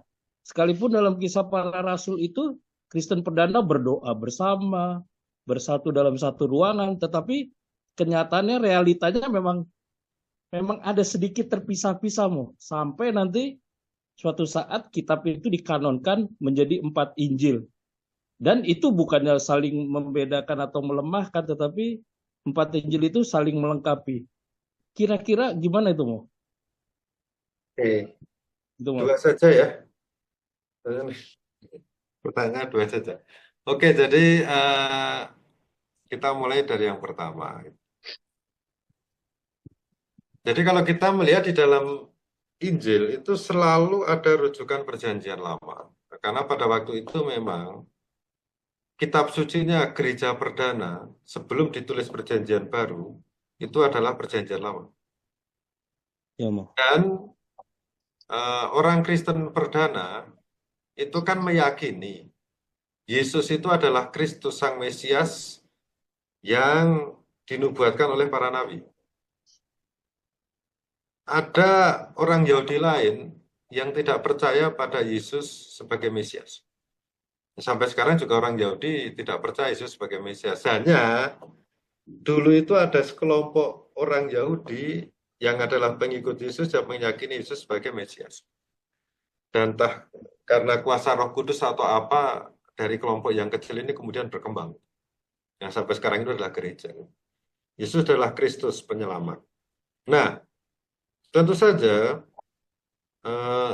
untuk menggambarkan sosok Yesus Sang Penyelamat, untuk meyakinkan para pengikut, katakanlah begitu ya. Mereka kemudian menghubungkan peristiwa Yesus dengan apa yang terjadi di dalam Perjanjian Lama. Untuk menunjukkan bahwa Yesus ini adalah dia yang sudah dinubuatkan dan diramalkan pada zaman dulu. Sehingga penulis itu, ya penulis Injil ya, itu entah dengan ingatannya, entah dengan risetnya itu, mencoba menghubungkan peristiwa Yesus dengan merujuk pada Perjanjian Lama. memang kesannya itu comot-comot semua ya. Tapi kan itu model teologi kan seperti itu. Jadi ada tokoh Yesus, cari ayat ya yang kira-kira pas dengan apa yang terjadi dalam diri Yesus. Meskipun sebetulnya konteksnya beda gitu ya, tapi ya sudahlah ya. Itu adalah cara untuk meyakinkan bahwa Yesus yang diimani itu adalah memang kepenuhan dari apa yang diwartakan oleh para nabi. Oke. Itu. Karena perwartaan itu ya, Mo. Ya, karena pewartaan, sekali lagi, Injil itu pewartaan. Ya. Semua kitab suci itu, ya, terutama Perjanjian Baru, itu adalah, kita harus lihat ini adalah satu tulisan yang bersifat kerigmatis, kerugma, mewartakan iman. Dan tujuannya adalah untuk semakin memberikan keyakinan bagi kita pengikut Yesus bahwa Yesus adalah sungguh-sungguh Mesias, sungguh-sungguh Kristus gitu loh. Utusan Allah gitu. Nah, Sehingga pada tulisan memang harus merujuk sesuatu kitab ya, Mo. ya, harus ada otoritas yang lebih penting. Saat itu, otoritas yang penting itu adalah kitab suci Perjanjian Lama. Ya. Seperti halnya kalau kita menulis paper gitu ya. Itu kan harus ada rujukannya gitu dari paper yang lebih punya otoritas gitu, dari tokoh yang sudah terkenal gitu. Sama sebetulnya. Modelnya mirip gitu. Seperti Tanak ya, Mo ya. Iya. Nah, lalu berkaitan dengan Matius, Lukas yang jemaatnya berbeda. Ya kita flashback sejarah saja ya. Sebetulnya sampai sebelum Konsili Nikea tahun 325, nanti tahun depan itu akan dirayakan 325 itu berarti berapa ribu tahun? 1000 tahun. 1700 enggak tahu 1700 tahun. 1700 tahun Konsili Nikea atau 1600 tahun Konsili Nikea kan tahun 325 sebelum Masehi. Jadi sebelum Konsili Nikea yang memutuskan satu ajaran yang terkenal sampai sekarang yaitu Trinitas. Selama 3 abad itu kekristenan itu beragam. Beragam. Ya kayak hutan di Kalimantan itu ya. Jadi ada yang memahami Yesus. Ya tadi itu ada yang memahami Yesus itu ya Yesus itu roh saja gitu yang pura-pura jadi manusia gitu. Ada seperti itu. Ada kelompok Kristen lain yang memahami Yesus, Yesus itu hanya manusia biasa saja sebagai Mesias, tapi dia bukan ilahi. Ada yang oleh gereja kemudian disebut sesat. Tapi pada waktu itu, tokohnya satu yaitu Yesus Kristus, tapi setiap kelompok itu memiliki cara pandang tersendiri terhadap sosok Yesus Kristus. Bahkan ada kelompok yang namanya kelompok Gnostik Kristen. Jadi kelompok Gnostik Kristen itu, mereka tidak percaya yang namanya kematian Yesus itu menebus dosa mereka. Gitu. Enggak. Jadi mereka percaya bahwa ajaran Yesus itu memberikan pencerahan kepada yang mengikutinya. Dan pencerahan dari ajaran Yesus itulah yang membuat orang terselamatkan. Jadi orang selamat itu karena ajaran Yesus, bukan karena kematian Yesus. Ada kelompok Kristen seperti itu, yang namanya Gnostik. Gitu. Jadi Yesus itu mirip ya Buddha yang memberikan pencerahan gitu. Jadi pada waktu itu, tumpang tindih gitu, banyak sekali aliran gitu ya. Ada menganggap Yesus sebagai nabi, sebagai Mesias, tetapi bukan sebagai yang ilahi gitu ya. Nah, yang ini kemudian berkembang nanti ke daerah Jazirah Arab gitu ya. Ada. Jadi banyak sekali.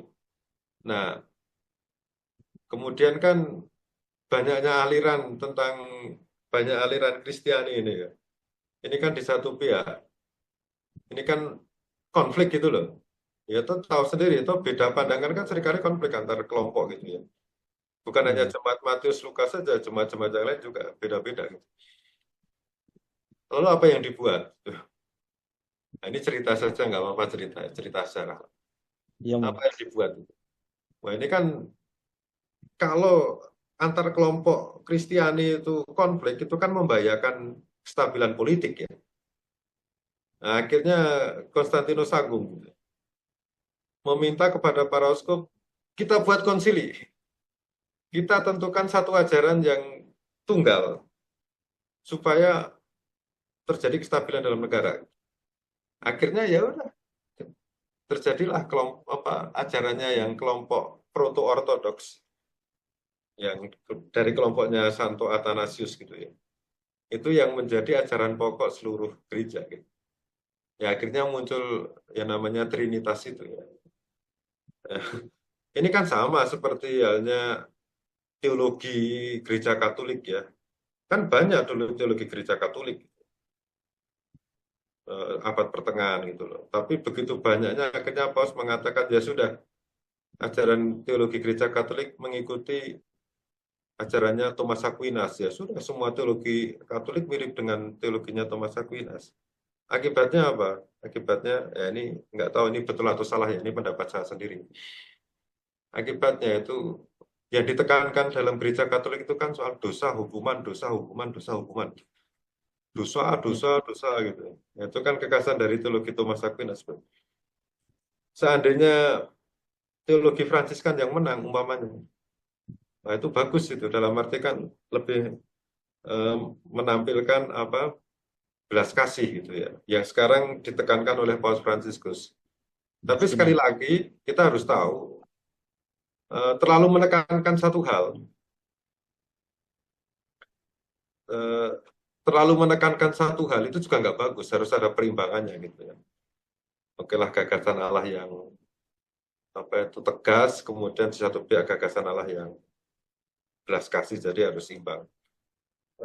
Ya mungkin ini terlalu melantur gitu, tapi saya hanya mau mengatakan bahwa pada zaman dulu memang banyak aliran gitu. Oke, itu saja. Rasa nggak itu mau ada pergeseran sehingga pada saat kita flashback ke awal kayaknya udah sedikit menyimpang nih gitu mau. Apa? Ada terasa nggak mau misalnya pergeseran dari zaman ke zaman, gagasan-gagasan itu ya. Terus begitu kita flashback ke awal ini kayaknya udah menyimpang nih. Karena memang perbedaan gagasan dari Yerusalem, Petrus Paulus pun udah berbeda. Nanti udah masuk lagi konsili tadi yang Romo bilang. Ya, jadi ya mungkin itu karya Roh Kudus loh ya, yang kita nggak tahu gitu ya. Mungkin awalnya benih gitu ya, setelah itu berkembang,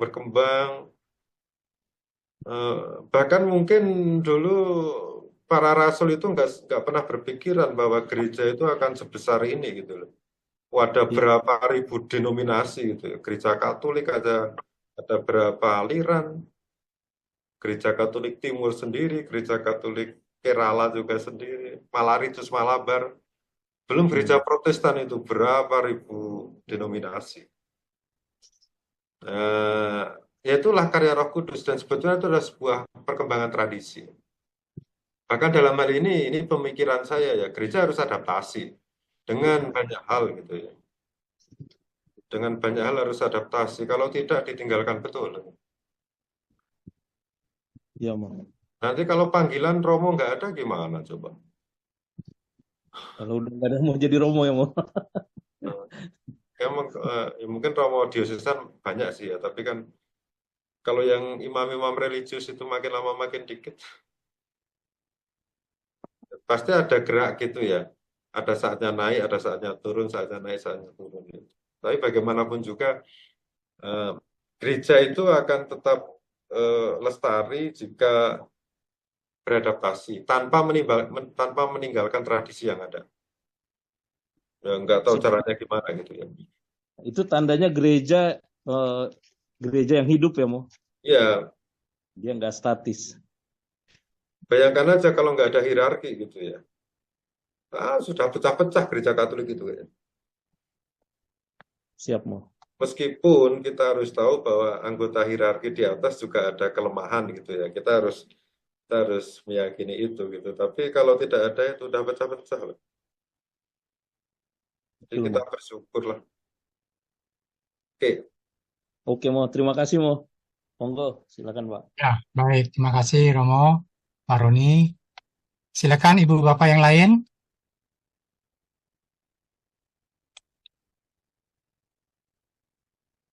Siapa lagi? Pak Andi, bagaimana Pak Andi Kurniawan?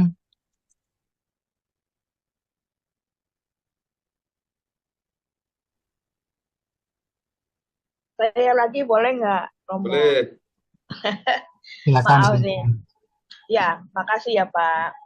Teman-teman semua, kalau kita simak Injil hari ini persis banget ya. Romo bawakan sekarang Injilnya juga hari ini tentang silsilah Tuhan Yesus ya. Menarik sekali saya perhatikan kalau di awal itu Yakub yang ditampilkan. Yakub, lalu ditutup lagi juga dengan Yakub, coba dilihat ya Romo kalau saya salah gitu. Yakub disebut di awal, Yakub juga ada di akhir gitu. Ini menarik sih buat saya Romo. Betul ya Romo ya? Di Injil Matius ya? Hari ini pokoknya Romo. Iya hari ini Romo. Injil hari ini silsilah Tuhan Yesus. Atau hanya karena kebetulan saja namanya diulang begitu? Ataukah memang gimana tradisi kali ya kalau zaman dulu itu? Iya. Jadi ya sekali lagi kita harus tahu ya. Kadang ingatan dari penulis itu kan juga tidak ini ya. Orang zaman dulu ingatan. Begitu ya Romo ya? Iyalah, dan mereka risetnya kan sebetulnya kan gini ya.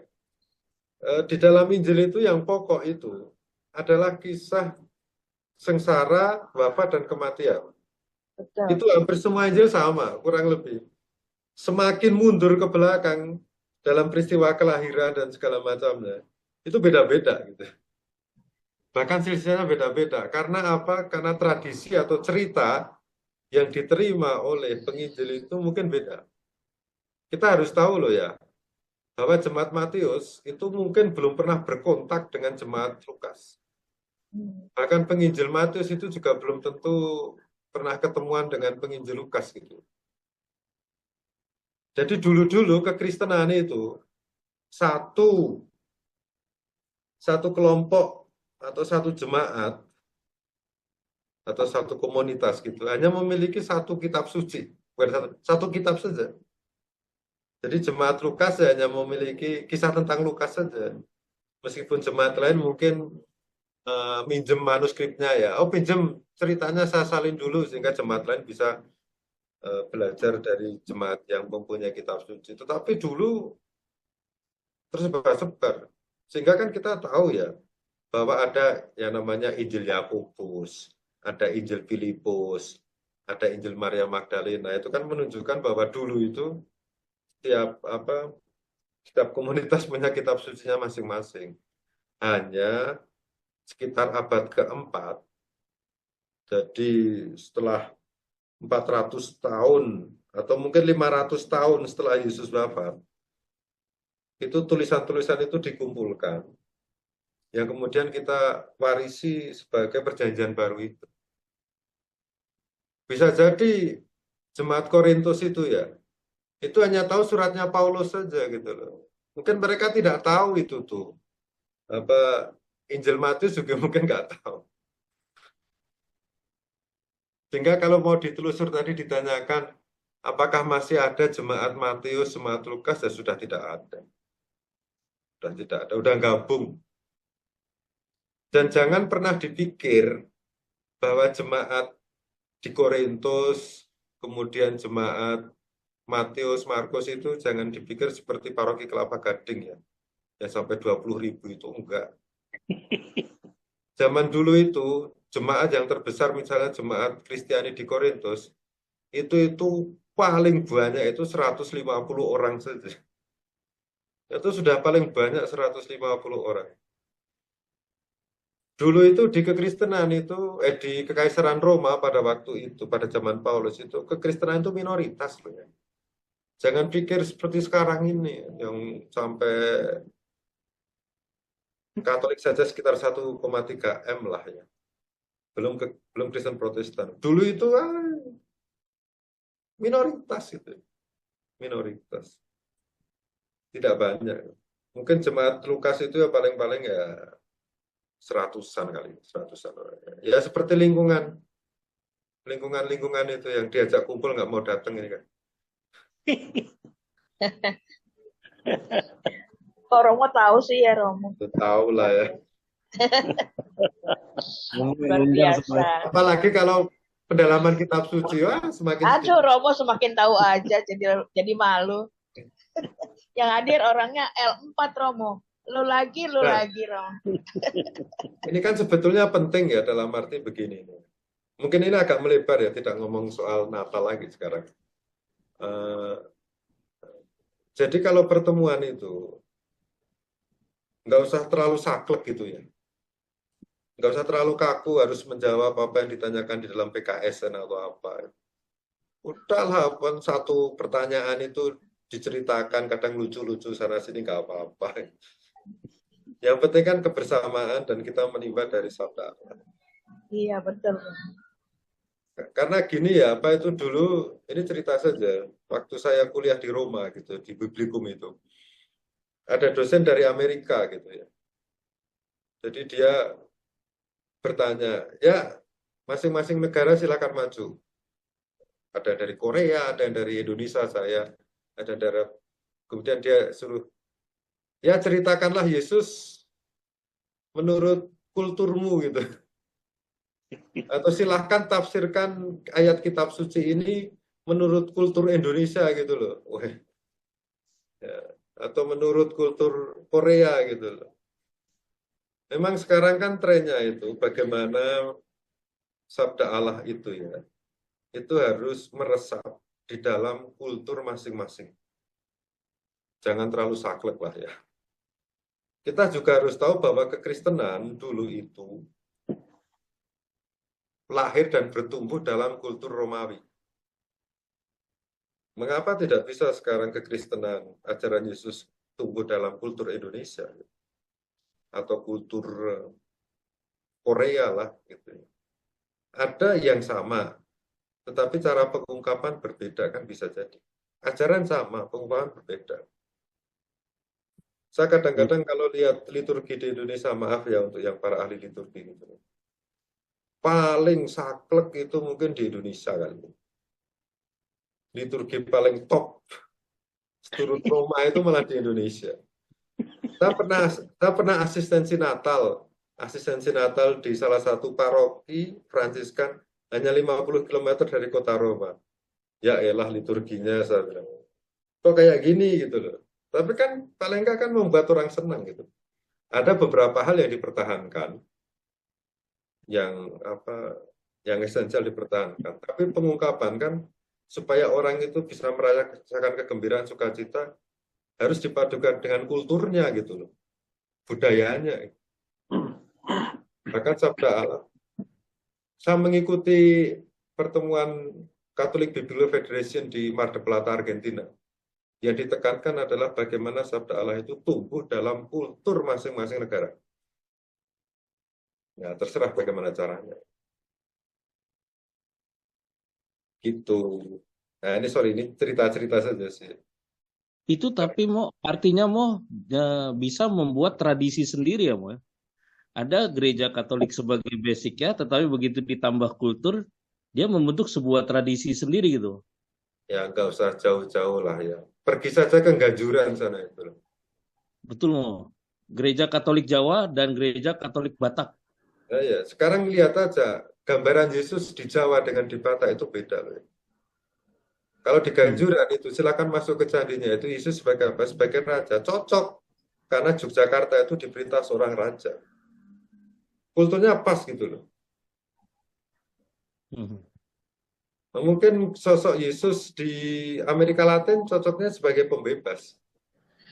Ya karena mereka sudah lama ditindas gitu. Jadi gambaran Yesus sebagai pembebas dekat dengan orang miskin cocok. Yesus menurut Injil Lukas itu sangat cocok untuk orang-orang Amerika Latin yang dulu ditindas oleh pemerintah dan juga kaum elit gereja. Loh, yang makanya ada teologi pembebasan itu ya. Yang sekarang udah nggak laku lagi. Tapi bagaimanapun juga bahwa sosok Yesus itu akan berbeda kok di setiap kultur. Lihat ya, nggak usah jauh-jauh lah, gambar Maria saja ya. Iya, Gambar Marianya Maria di beda. Cina dengan di Jawa juga beda. Contoh aja. Itu. Jadi harus Ya, berani. Jadi umpamanya gini ya, eh, ini tapi sudah mau 1 minggu, tapi mungkin tahun depan ya. Udahlah kelahiran Yesus itu digambarkan menurut kulturnya masing-masing kali. Jadi kalau di Jawa ya mungkin nggak tahu lah gimana caranya gitu, di Batak mungkin beda. Supaya apa ya, meresap gitu ya. Soalnya kalau kita sudah kehilangan kultur kita itu lebih bahaya gitu ya. Kita kehilangan identitas kita. Nah, kalau menurut saya sih selain Islam Nusantara, Katolik Nusantara juga kayaknya perlu dikembangkan. Nggak tahu caranya kayak apa gitu. Nggak masalah sebetulnya. Karena saya pergi ke sana kemari gitu ya. Ke kultur ini. Ya gerejanya beda-beda gitu loh. Cara pengungkapan imannya beda-beda. Meskipun kalau Ekaristi ya Ekaristi gitu loh.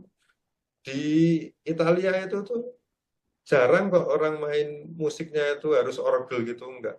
Gitar mereka itu. Di daerah-daerah di kampung-kampung itu mereka gitar semua, pakai gitar musiknya itu loh, karena adanya gitar dan lebih cocok orang Italia dengan gitar. Kalau Jerman kan dengan orgel gitu, karena memang kultur Jerman itu. jadi bisa bilang 100% Katolik, 100% Batak gitu ya. Apa? Bisa bilang Terserah. 100% Katolik, 100% Batak gitu ya. Ya, tergantung imamnya terbuka dengan eh, tradisi setempat atau enggak, atau mau kaku seperti Roma ya terserah. Oke. Yesus Kristus kan tetap sama, tetap dulu, sekarang, dan akan datang Dan kan hanya selamanya. satu. Ya itu. Ya kalau diskusi ini makin lama, makin melenceng dari Natal nanti, nggak apa-apa lah. Iya, Kan Bapak. aku bilang tadi yang penting kita diskusi mau. Pertanyaan Roni itu. Oke. Oke, makasih mau.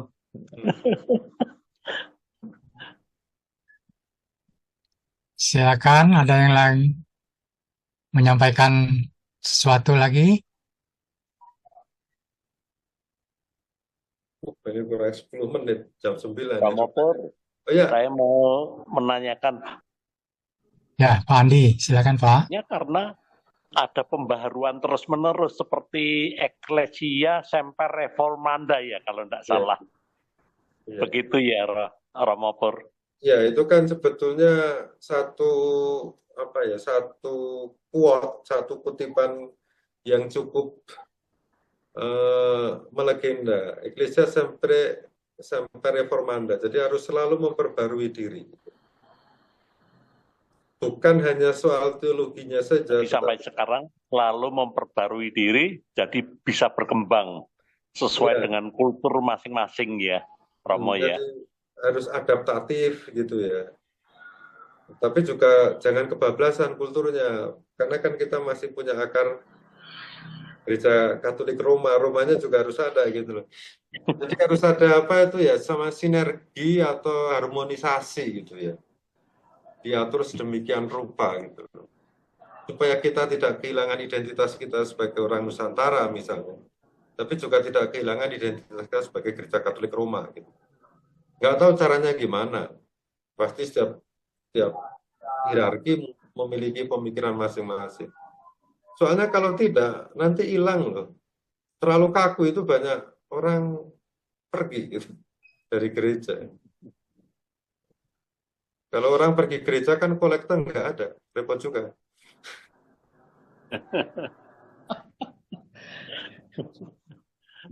Oke, ini mau post sekarang mau. Itu jadi tugas kita loh ya. Tugas kita. Bahkan ini sharing saja ya. kadang-kadang tuh, ini kan saya dari kitab suci ya, kadang-kadang saya tuh berpikir gimana supaya sabda Allah itu bisa mengena dalam diri anak muda gitu. Ini kalau gaya kaku-kaku seperti zaman dulu gitu, tafsir-tafsir kaku-kaku begini. Ini datang orang-orang tua semua gitu ya, di pertemuan gitu ya. Dan orang tua semua juga belum tentu ngerti apa yang dibahas gitu. Jadi memang sebetulnya tugas apa ya?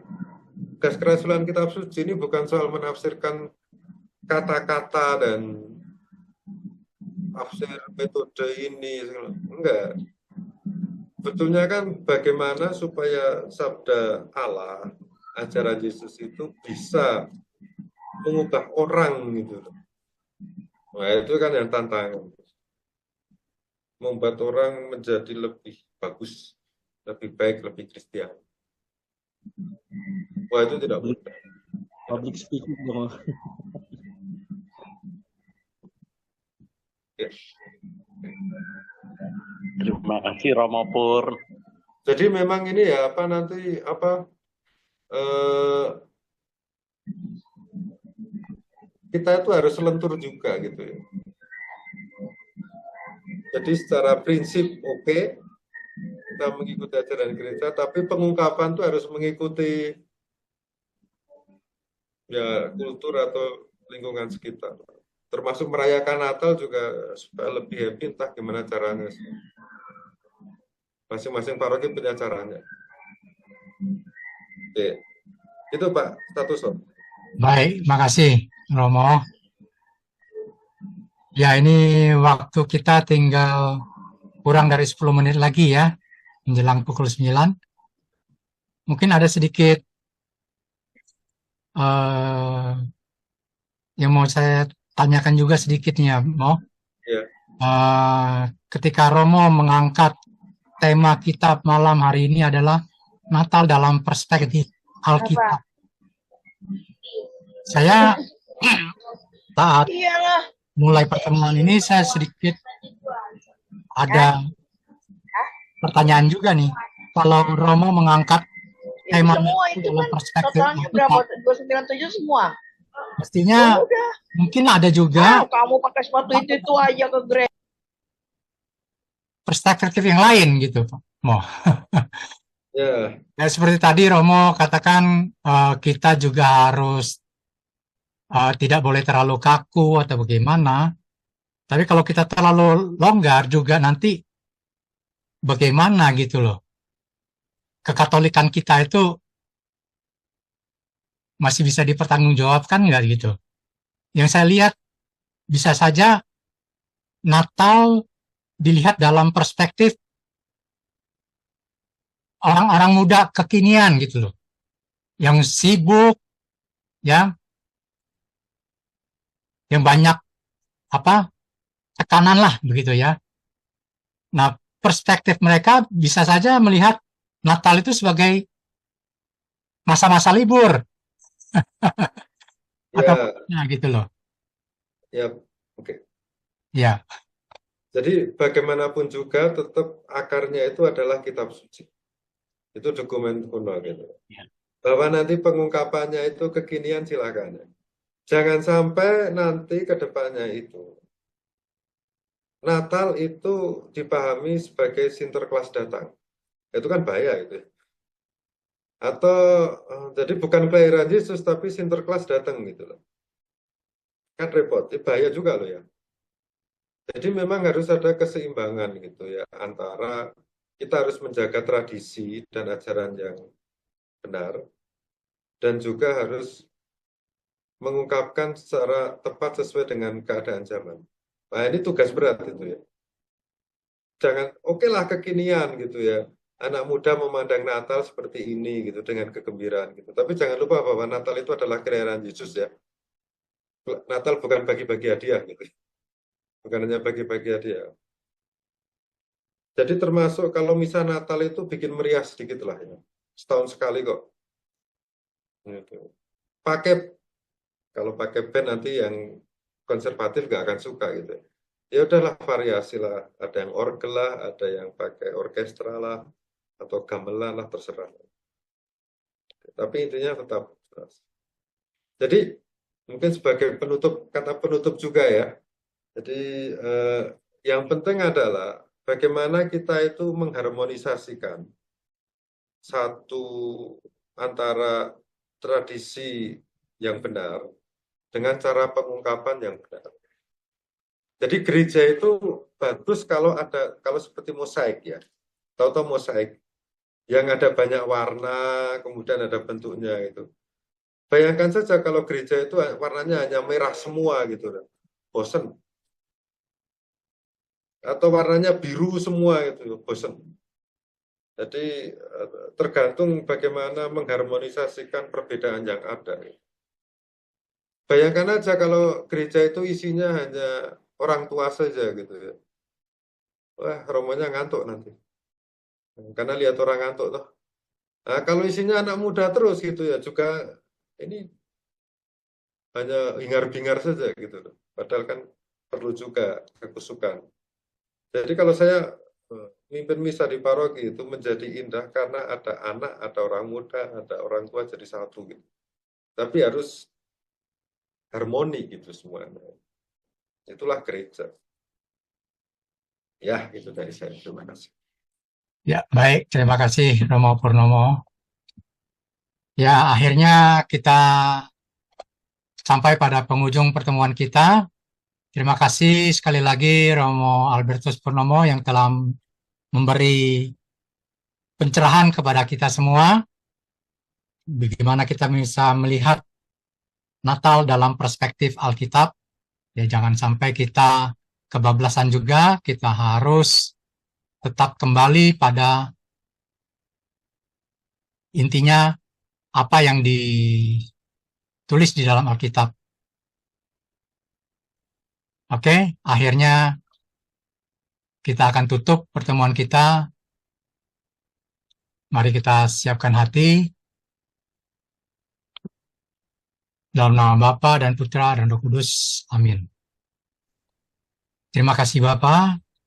Terima kasih dan ucap syukur atas pencerahan pada malam hari ini yang disampaikan oleh Romo Albertus Purnomo OFM yang telah membawa kami lebih memahami makna Natal untuk pribadi kami masing-masing. Terima kasih ya Bapak, sebentar kami akan undur dari pertemuan ini dan kami akan istirahat kembali untuk melanjutkan aktivitas kami untuk besok pagi. Kiranya kami mohon penyertaan-Mu dan berkat-Mu juga melalui Romo Purnomo untuk kami semua. Tuhan bersamamu. Dan bersama rohmu. Dan bersama Romo. Semoga Allah yang Maha Kuasa memberkati saudara dan saudari sekalian, dalam Bapa dan Putra dan Roh Kudus. Amin. Amin. Amin. Terima kasih. Terima kasih, Romo. Romo.